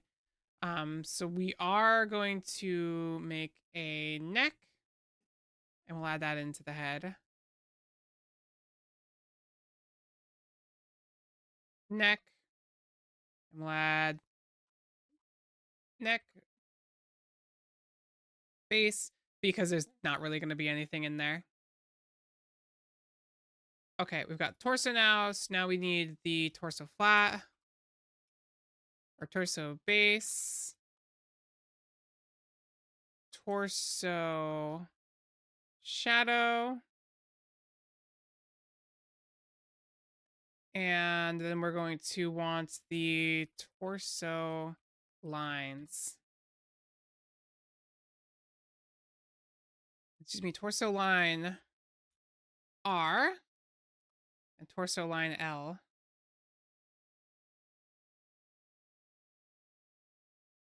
All right, the upper body is now done. I did the wraps, right? Nope, I didn't do the belt either. See, we're getting too far ahead of ourselves. The belts. We're going to do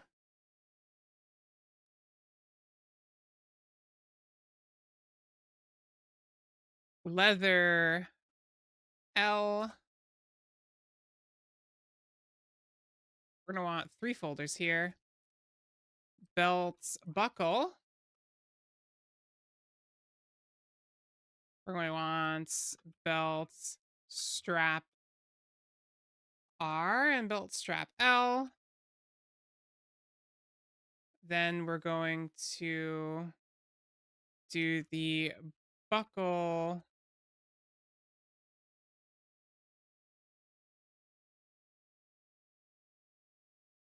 base, the buckle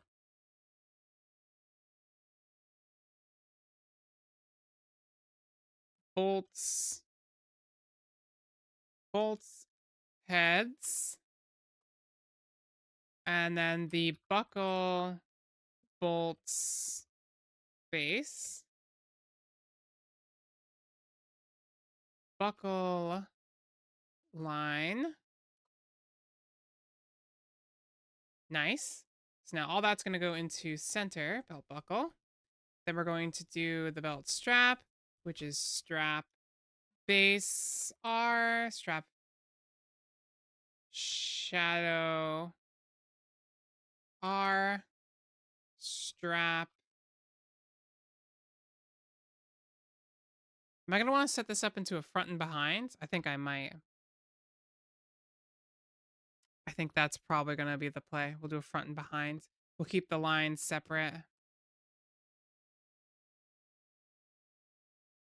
Well, no, if I just make it a flat base, I don't need to worry about the behinds because it'll just snap to whatever it's going to. Okay. Strap line R. Line goes on top of base, which goes on top of shadow. Copy all of these. I'm going to throw them into the straps L.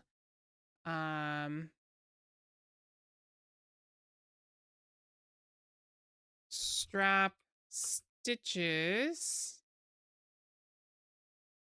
R and strap stitches L.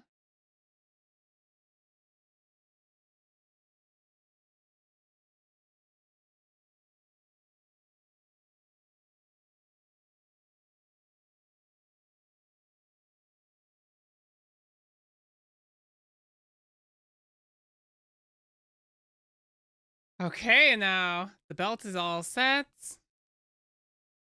Because that's not going to move up. I did forget one thing about the belt I would want. Belt buckle.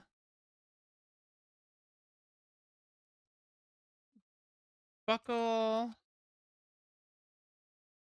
Backfill R. Because we're going to want something. So when this moves, I'll show you really quickly. If I just do a red here, and we'll grab like, I don't know, gray.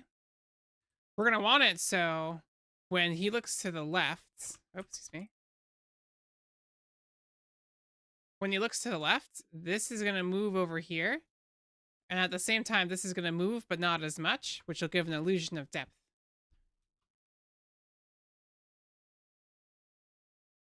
So we need the base there. Okay, that's all done. Belts, scar is done. Torso is done. He looks to the right. He looks everywhere. He looks left and the right. So whenever you move at an angle, you can move that shadow around to give the illusion. So if I go to draw order plan, right here, get rid of that. I don't know where that duplicate went. We'll find it later. Actually, I can just undo. That's where it went. We're going to duplicate this and put it under. You had a good guess. Exactly. So if I outline, what? Oh. Layer outline. So if I have this here, let's say he looks to the right. So this will shift over this way. If he looks to the left, it'll shift over this way, up, down. So we have this sort of moving shadow to help create depth.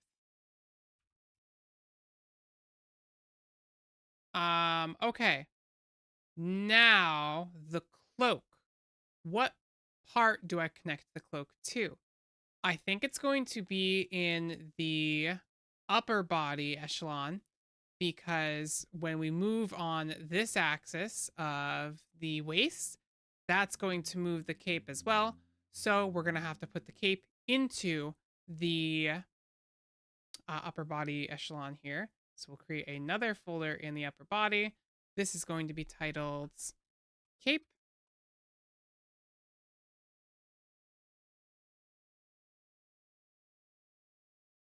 So the cape, it's going to be actually really simple. We're going to have the cape upper, and then we're going to have the cape behind. Cape lower. So the cape lower is going to be the easiest one. So I'm just going to do this one first. We're just going to break it up into 1, 2, 3, 4, 5. Excuse me. 1, 2, 3, 4, 5, 6. 6 separate of these. So cape. What are we going to call this? Strand. Cape. What would that bolt fabric be called? Cape flow. One now. What did you keep behind one? Just copy this a million times. We want 6. And we'll get rid of these. I'll organize these properly.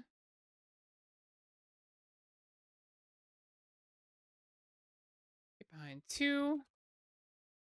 Keep behind 3.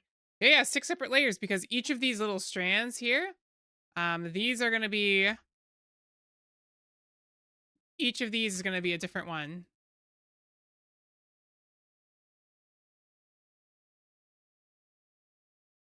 So when we go to move it, it's going to look cool as hell.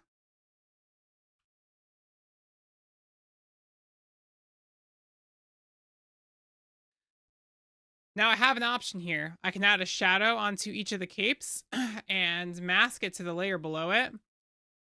And that's going to add a lot of movement and depth, but we're never really going to see this cape with how he told me he's going to use the model. So it's not worth adding in, because it's just a part that's never going to be seen.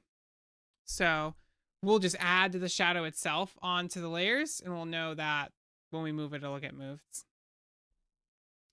No biggie. It'll be like billowing in the air. It's going to look cool. I like the cape. It was the best idea I came up with when I was designing this. Cape behind 4, cape behind 5, cape behind 6. Grandma didn't take her medications. She's going to do that. Take a pee break, take a 5. We're going to take a 5 because we're about halfway through the stream anyway. So let's get that going.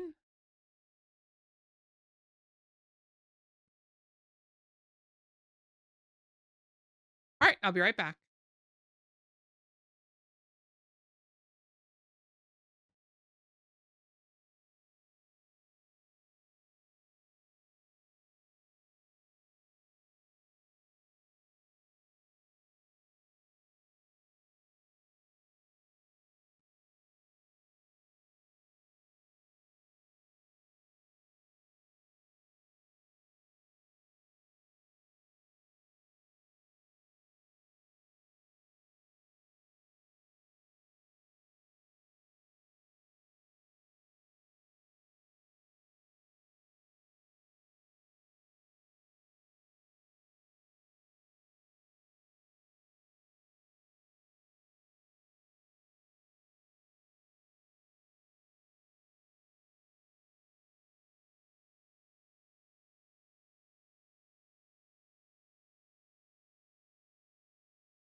are cheese sticks so hard to open?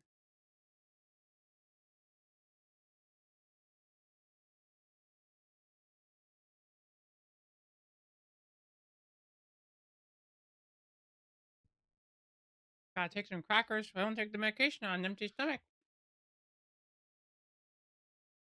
All right, quick 5.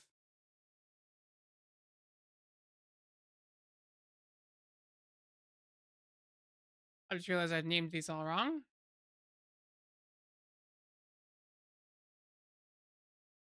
Because up here, we're going to have a cape behind. This is cape lower. So they need to be 2 separate names, or I'll get confused.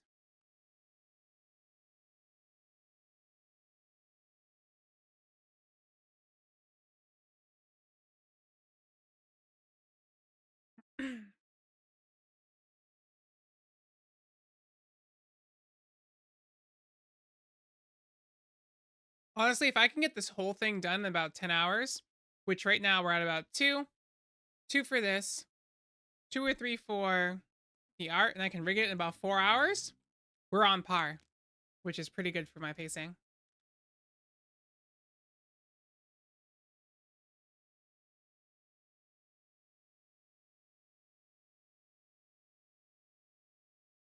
Okay, cape upper.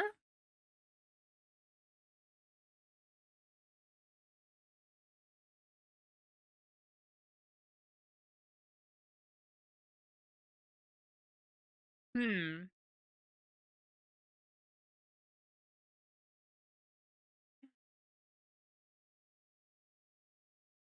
probably move myself over so I'm not in the way of that.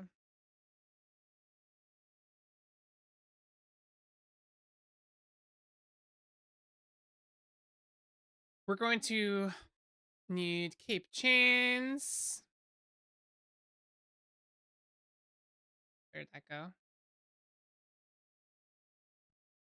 Cape chains. Cape upper is going to get split into 2 folders. Cape upper right and cape upper left. And one more for cape upper behind, which is going to go into the right folder because we're not going to see the behind of this part of the cape.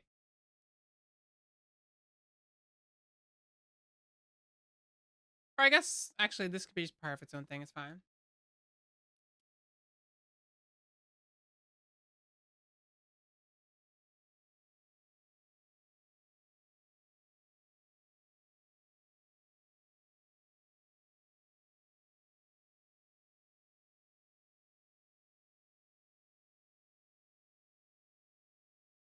So the right side on the upper cape, we want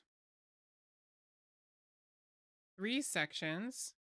Cape upper R1.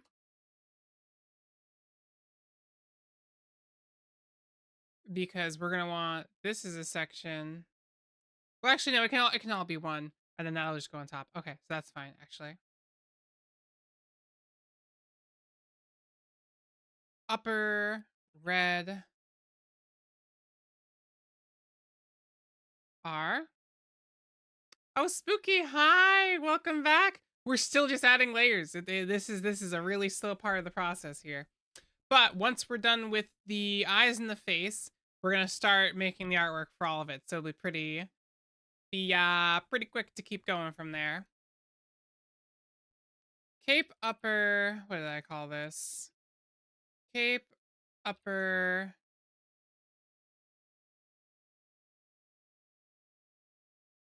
brown R. Today's a layer stream. That's right. This is the onion stream. Lots of layers. Cape upper brown. Even when we turn, we're not going to see too much more of that. So I'm going to make a note for when I cut this up. I'm going to want to extend these. Then when I rig, I'll end up tucking these in. So that way, as he turns, it's already there and available. So that'll be a good tip for that.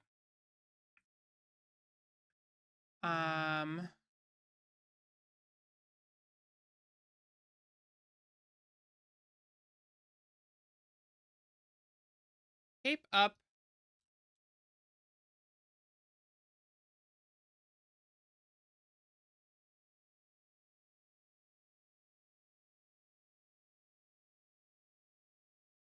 This is where I have to be careful with the naming scheme, because oh good god, this is gonna be a long one. Cape up R, cape up red, base.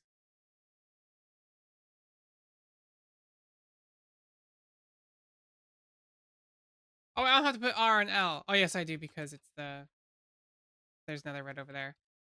Base, we want shadow.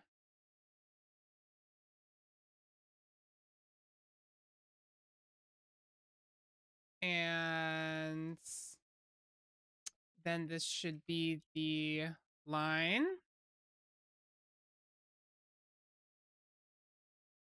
Cape up red, cape down R, cape up brown,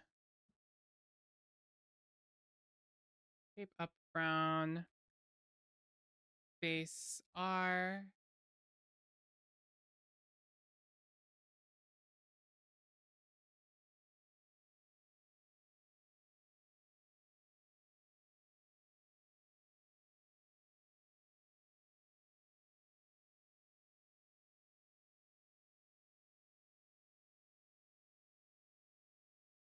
Oh, base shadow, that's the word. Oh, I just had the biggest brain fart.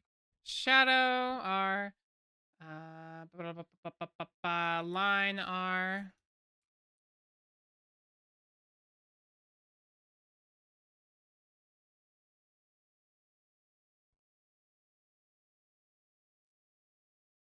I am gonna end up putting this into their own folder.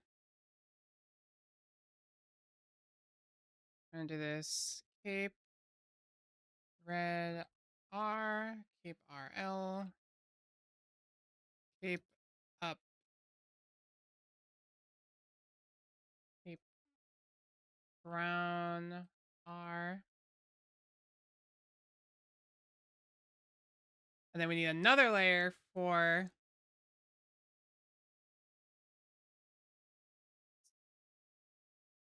I did do left already. I got a folder there. Okay.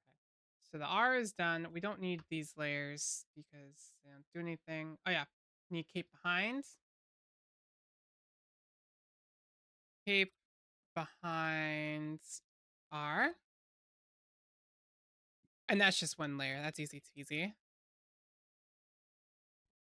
I'm gonna want to give that a line too, actually. Not much has changed since you left. So unfortunately, if you look here, we have to, before we can start doing any art, we have to lay out how the whole entire thing is like planned. So if I open up all of these folders, you can see that all of this time I've just been setting up these different layers. Unfortunately, it's not the most exciting thing to witness, but that's how many layers we've had to make and name and plan out. And we're still only about halfway to 2/3 of the way done. But once we're done with this, then we can start making the artwork, and that's where it starts to pop off. So cape behind R, cape base behind, base R, and then we want the line.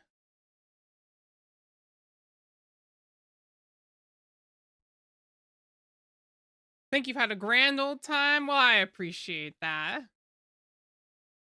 All right, we've got all this taken care of.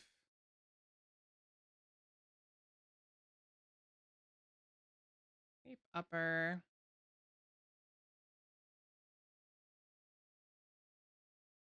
Cape upper R. And then cape upper L.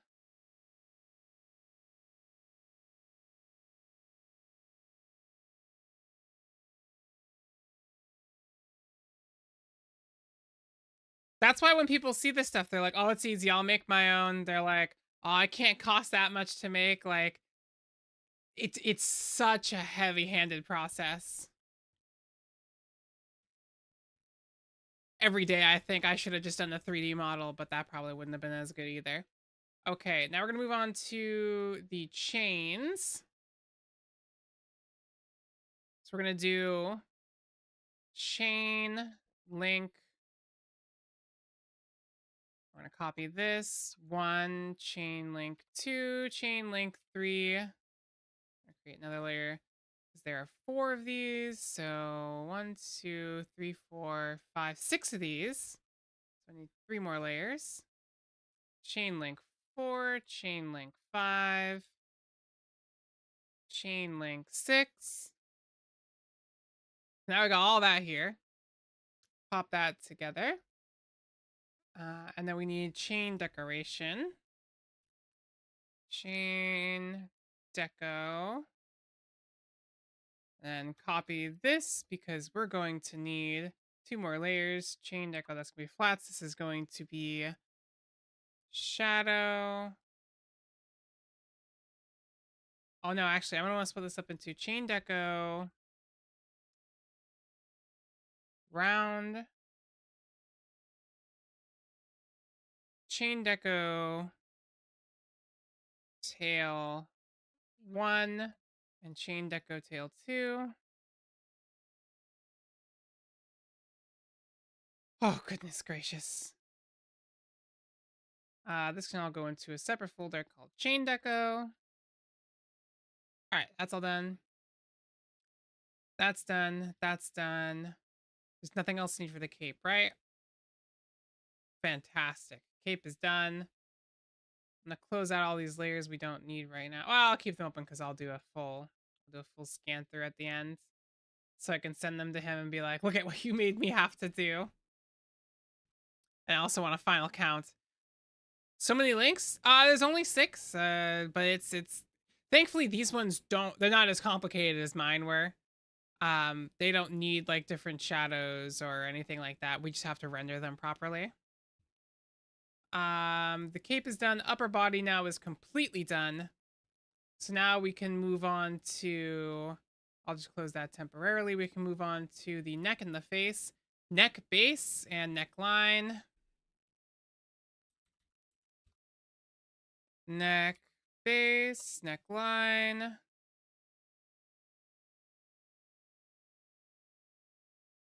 Then we're going to want face, base, mouth, eyes. So face, base is going to be face, base.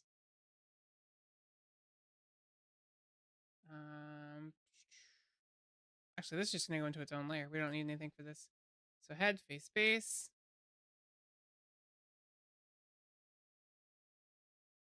Then we're going to want face shadow. Face texture. Then we're going to want face line. Face nose.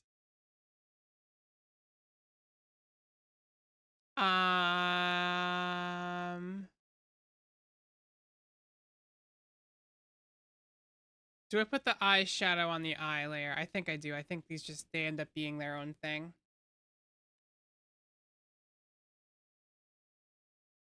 So we need probably 2 face shadows. I'm going to do face shadow R and L. R and L. God, wait until we get into live 2D. Then we have to add all the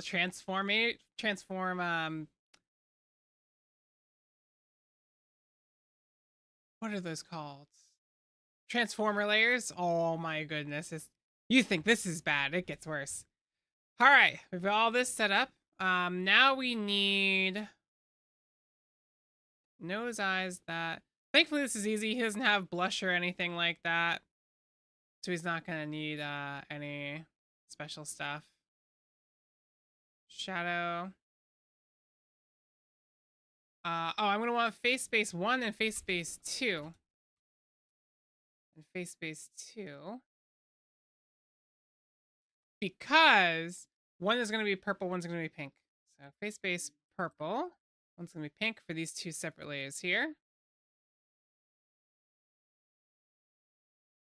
Okay. Now we have that all set. These are all just going to go into the face layer, which is going to have the eyes. Now, the eyes are fairly simple on this one. Mine had about 14 layers each, so about 28 layers, so about almost 100 layers just for my eyes. For this one, I don't have that many. Yeah, exactly. So for the right eye, we're going to do I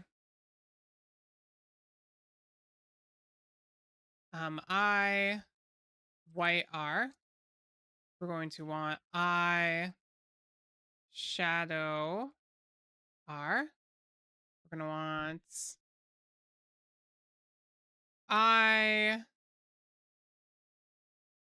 iris R. I pupil R. I outline R. I shadow R. And the I highlights R. Right? That's all we need. Okay. So now this is where it gets a bit weird. All of these are going to go into eyeball R. So all this goes in here. Then we need another folder called eyelid. He does like everybody jealous of these eyebrows. Like, look at those things. Eyelid, we're going for eyelid base R.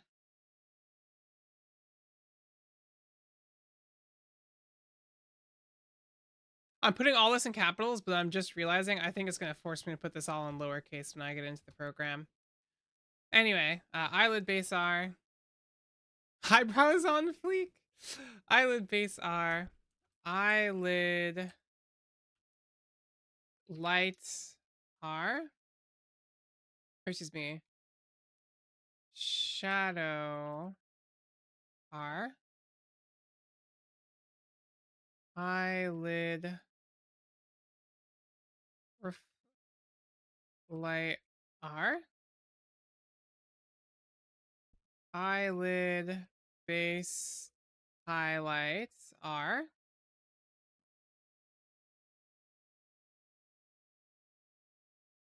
Then we want eyelid line R. So the base goes under shadow, then the reflected light goes on top. The highlights goes under all of this because it goes on to that guy. And eyelid shadow goes under all of that as well because it goes there. Okay. That's all I need for the eyelid, right? Yeah, because if I'm just doing the bases, I can edit it easier than I did. I really wish I did that with my model, but what can you do? Have some more cheese for some energy. But we doing a lot of yapping.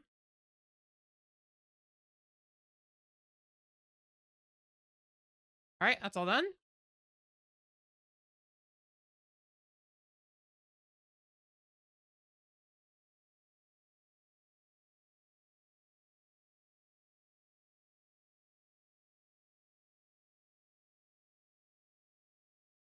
It is. The master is just a student who never graduated or something like that.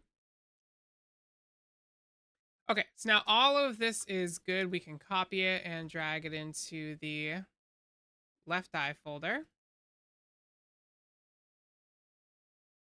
Eyelid left.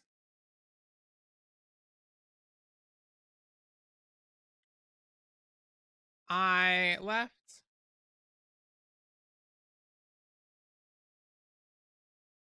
Eye right. Eyelid right. I'll change all this to left.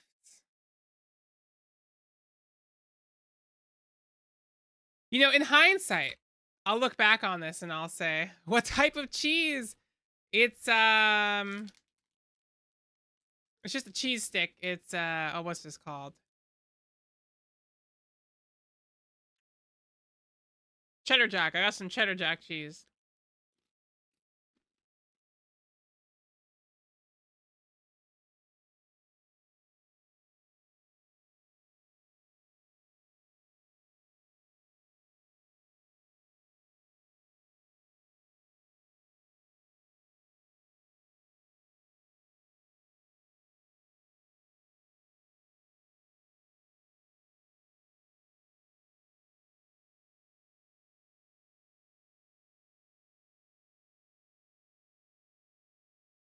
It's a classic. It's a classic.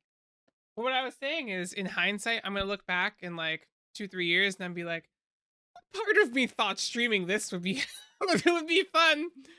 Oh, what a goober I was. I will say partially, I'm mostly streaming this for myself because I can look back now and I can say like, all right, that's how long it took. I could have improved on this. I could have done that. Yada yada yada yada. So it's a little selfish, but you know, you have to be a little selfish sometimes. I also frankly thought this was going to be so much faster. I thought, I'll be done in like an hour or two.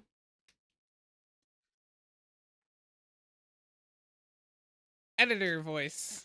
She, in fact, was not done in an hour or two. Quick adventure, Morty, in and out. Just make some layers.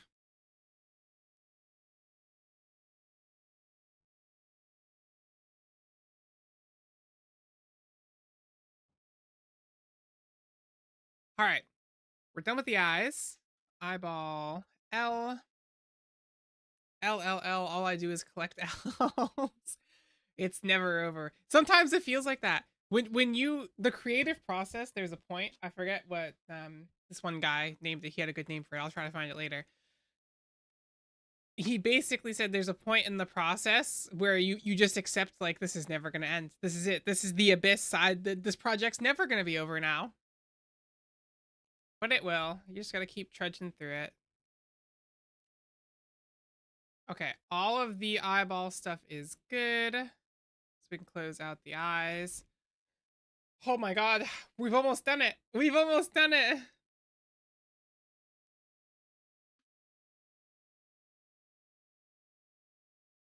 Okay.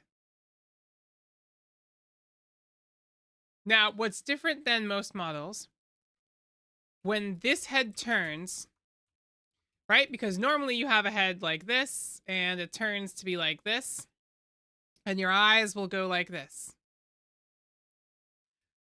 This guy has, his eyes are fused into his skull, so we can't really use the traditional process of turning the head, because this is, we don't have to worry about the hair, which is nice. But what happens is, this head, when it turns, I'm gonna have to have all the layers set up properly and nested inside of each other properly. It looks a little something like this. And if you don't do this properly, right here, which I'll explain when I get into Live 2D because that'll make a lot more sense. If you don't do that properly, what happens is you're going to have things that move when they're not supposed to. And this is out of the norm because when eyeballs do eyeball things, I want this to move a certain way. So I have to be careful, because if you have too many layers indexed on each other, they'll literally start fighting over who does and gets to do what, which will cause so many issues down the line, which is also another reason why we're supposed to take so much time laying this all out here, so we avoid those internal confrontations. So what I'm thinking is, we have all the eyeballs and they do their own thing. Then we have the eyelids, which are going to be connected to this. Yeah, so I think eyelids. So this is going to go into eyebrow. And I think if we make that separate, that'll fix that up. Okay, so let's go back to eyebrows for a second.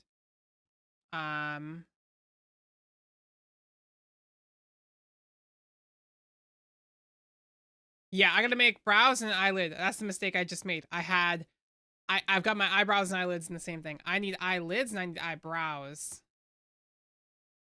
which will go in the lids folder. Eyelid, right. So the eyelid base. So this highlight and shadow are going to go into eyelid, and this is eyebrow. No, this is,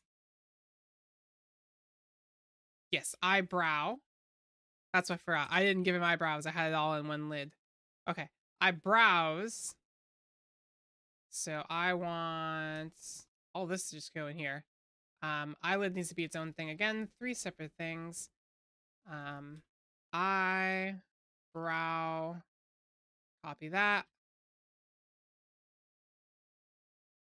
Eyebrow. Base R. And then we want eyebrow line R. And then we want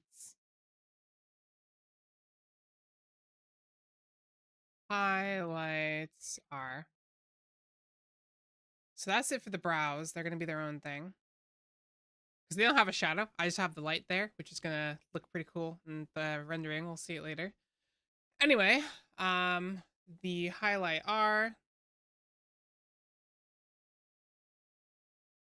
This is also the eyebrow is going to be another one of those things where I'll probably render it like this and have each of the separate layers be their own thing like this. So when I get into Live 2D, I can rig it to be this shape. So when I move it around, I have a clean slate to work with.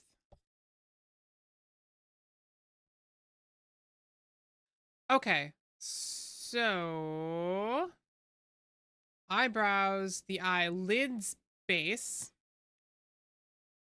the shadow, which is what's there, then the reflected light, which is this guy, eyelid upper shadow and lower shadow, upper shadow R, and upper shadow L, lower shadow R. Okay. Because that's this, and this, which all need to be their own separate thing. Okay. That's taken care of. Good golly graciousness, this is complicated. So we can just get rid of everything in our copy here. Oh no, that's eyeball. We don't have to worry about that. We can close both the eyeballs out because those are fine. We want to copy all of this and stick this into eye left. Get rid of this guy because this is all wrong. We want this. L, L, L, L, L, L, L, another L, another L, And another L here, and change this to left.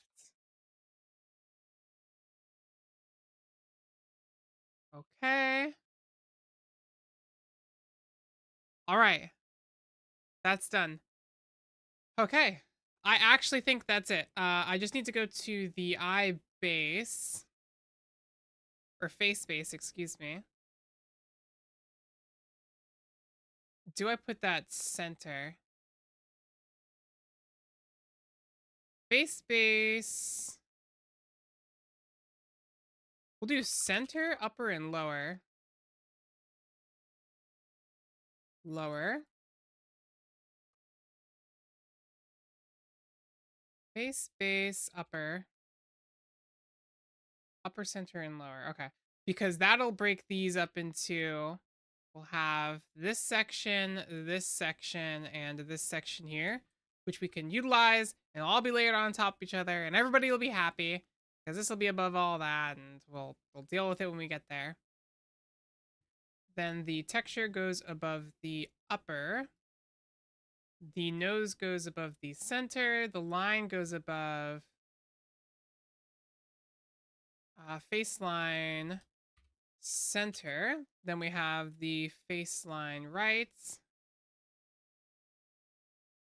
and left.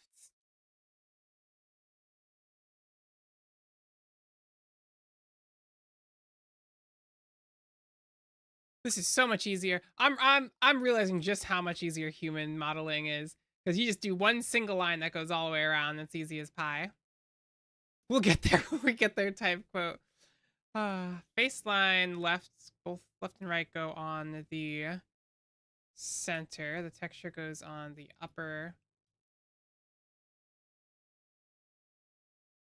Face, base, upper. In fact, this is all going to go in one thing.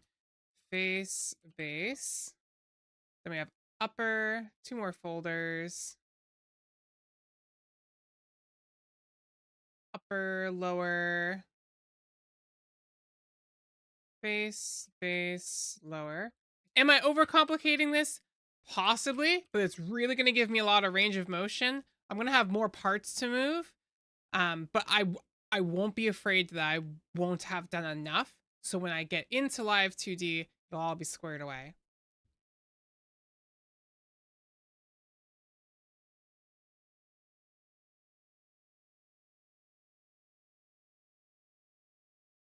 Face base. I don't think we need center. I think we just need upper and lower, because I can take all of this, and this is all just going to go into the lower section. Face base, upper purple, purple upper.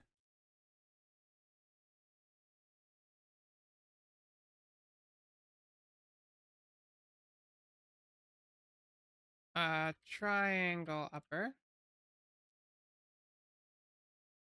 Then we're going to want this guy in the center. So baseline center, which is going to go here in the upper. Yeah, that goes up there.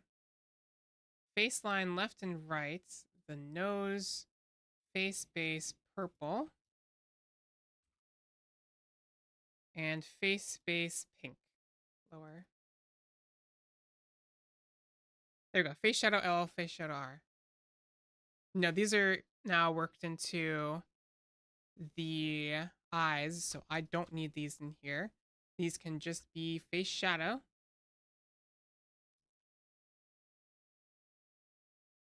Ah! All right. Oh my god, I think we're done. I think we did it. I think we've got all the layers set up.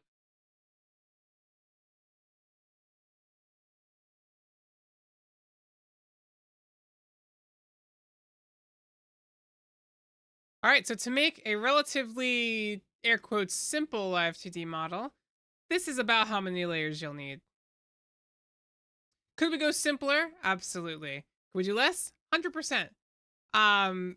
I personally think this is the bare minimum. for something like this. But this guy's also got quite a few complicated parts. Thank you! I might actually end up calling it here because I'll want to get a head start on the rendering for next time. So that way we can, on the third stream, we'll be able to then just kickstart into...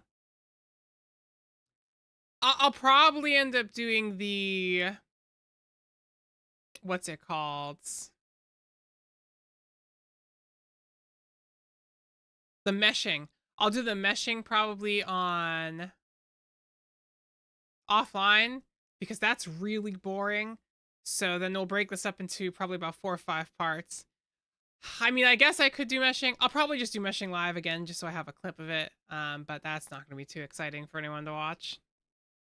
But no worries at all. We're going to wrap up with this. We'll call it here for today. Next stream, tomorrow, we got some Monster Hunter again on the 22nd. Then we're actually going to play more Monster Hunter on the 23rd because 𝘗𝘰𝘥𝘬𝘳 coming out. Nothing's happening on the 24th. The 25th, we're going to do a Christmas special live stream of some just Super Mario 64 and having a good time. Hopefully we can finish the game in a day. Friday, we're going to do some more Monster Hunter. And then on Saturday, we're going to pick this up again. And I'll hopefully have all this done so we can just head straight into live 2D. But man, this was not... again, take however long you're going to think something's going to take. Double it. Take how long you think that's going to take. Triple it. Take how long you think that's going to take. Quadruple it. All right, well, thanks for coming. Thanks for hanging out. Yeah, I'll probably cut it here. And then next time we come in, it'll be something that's a bit more exciting to look out for.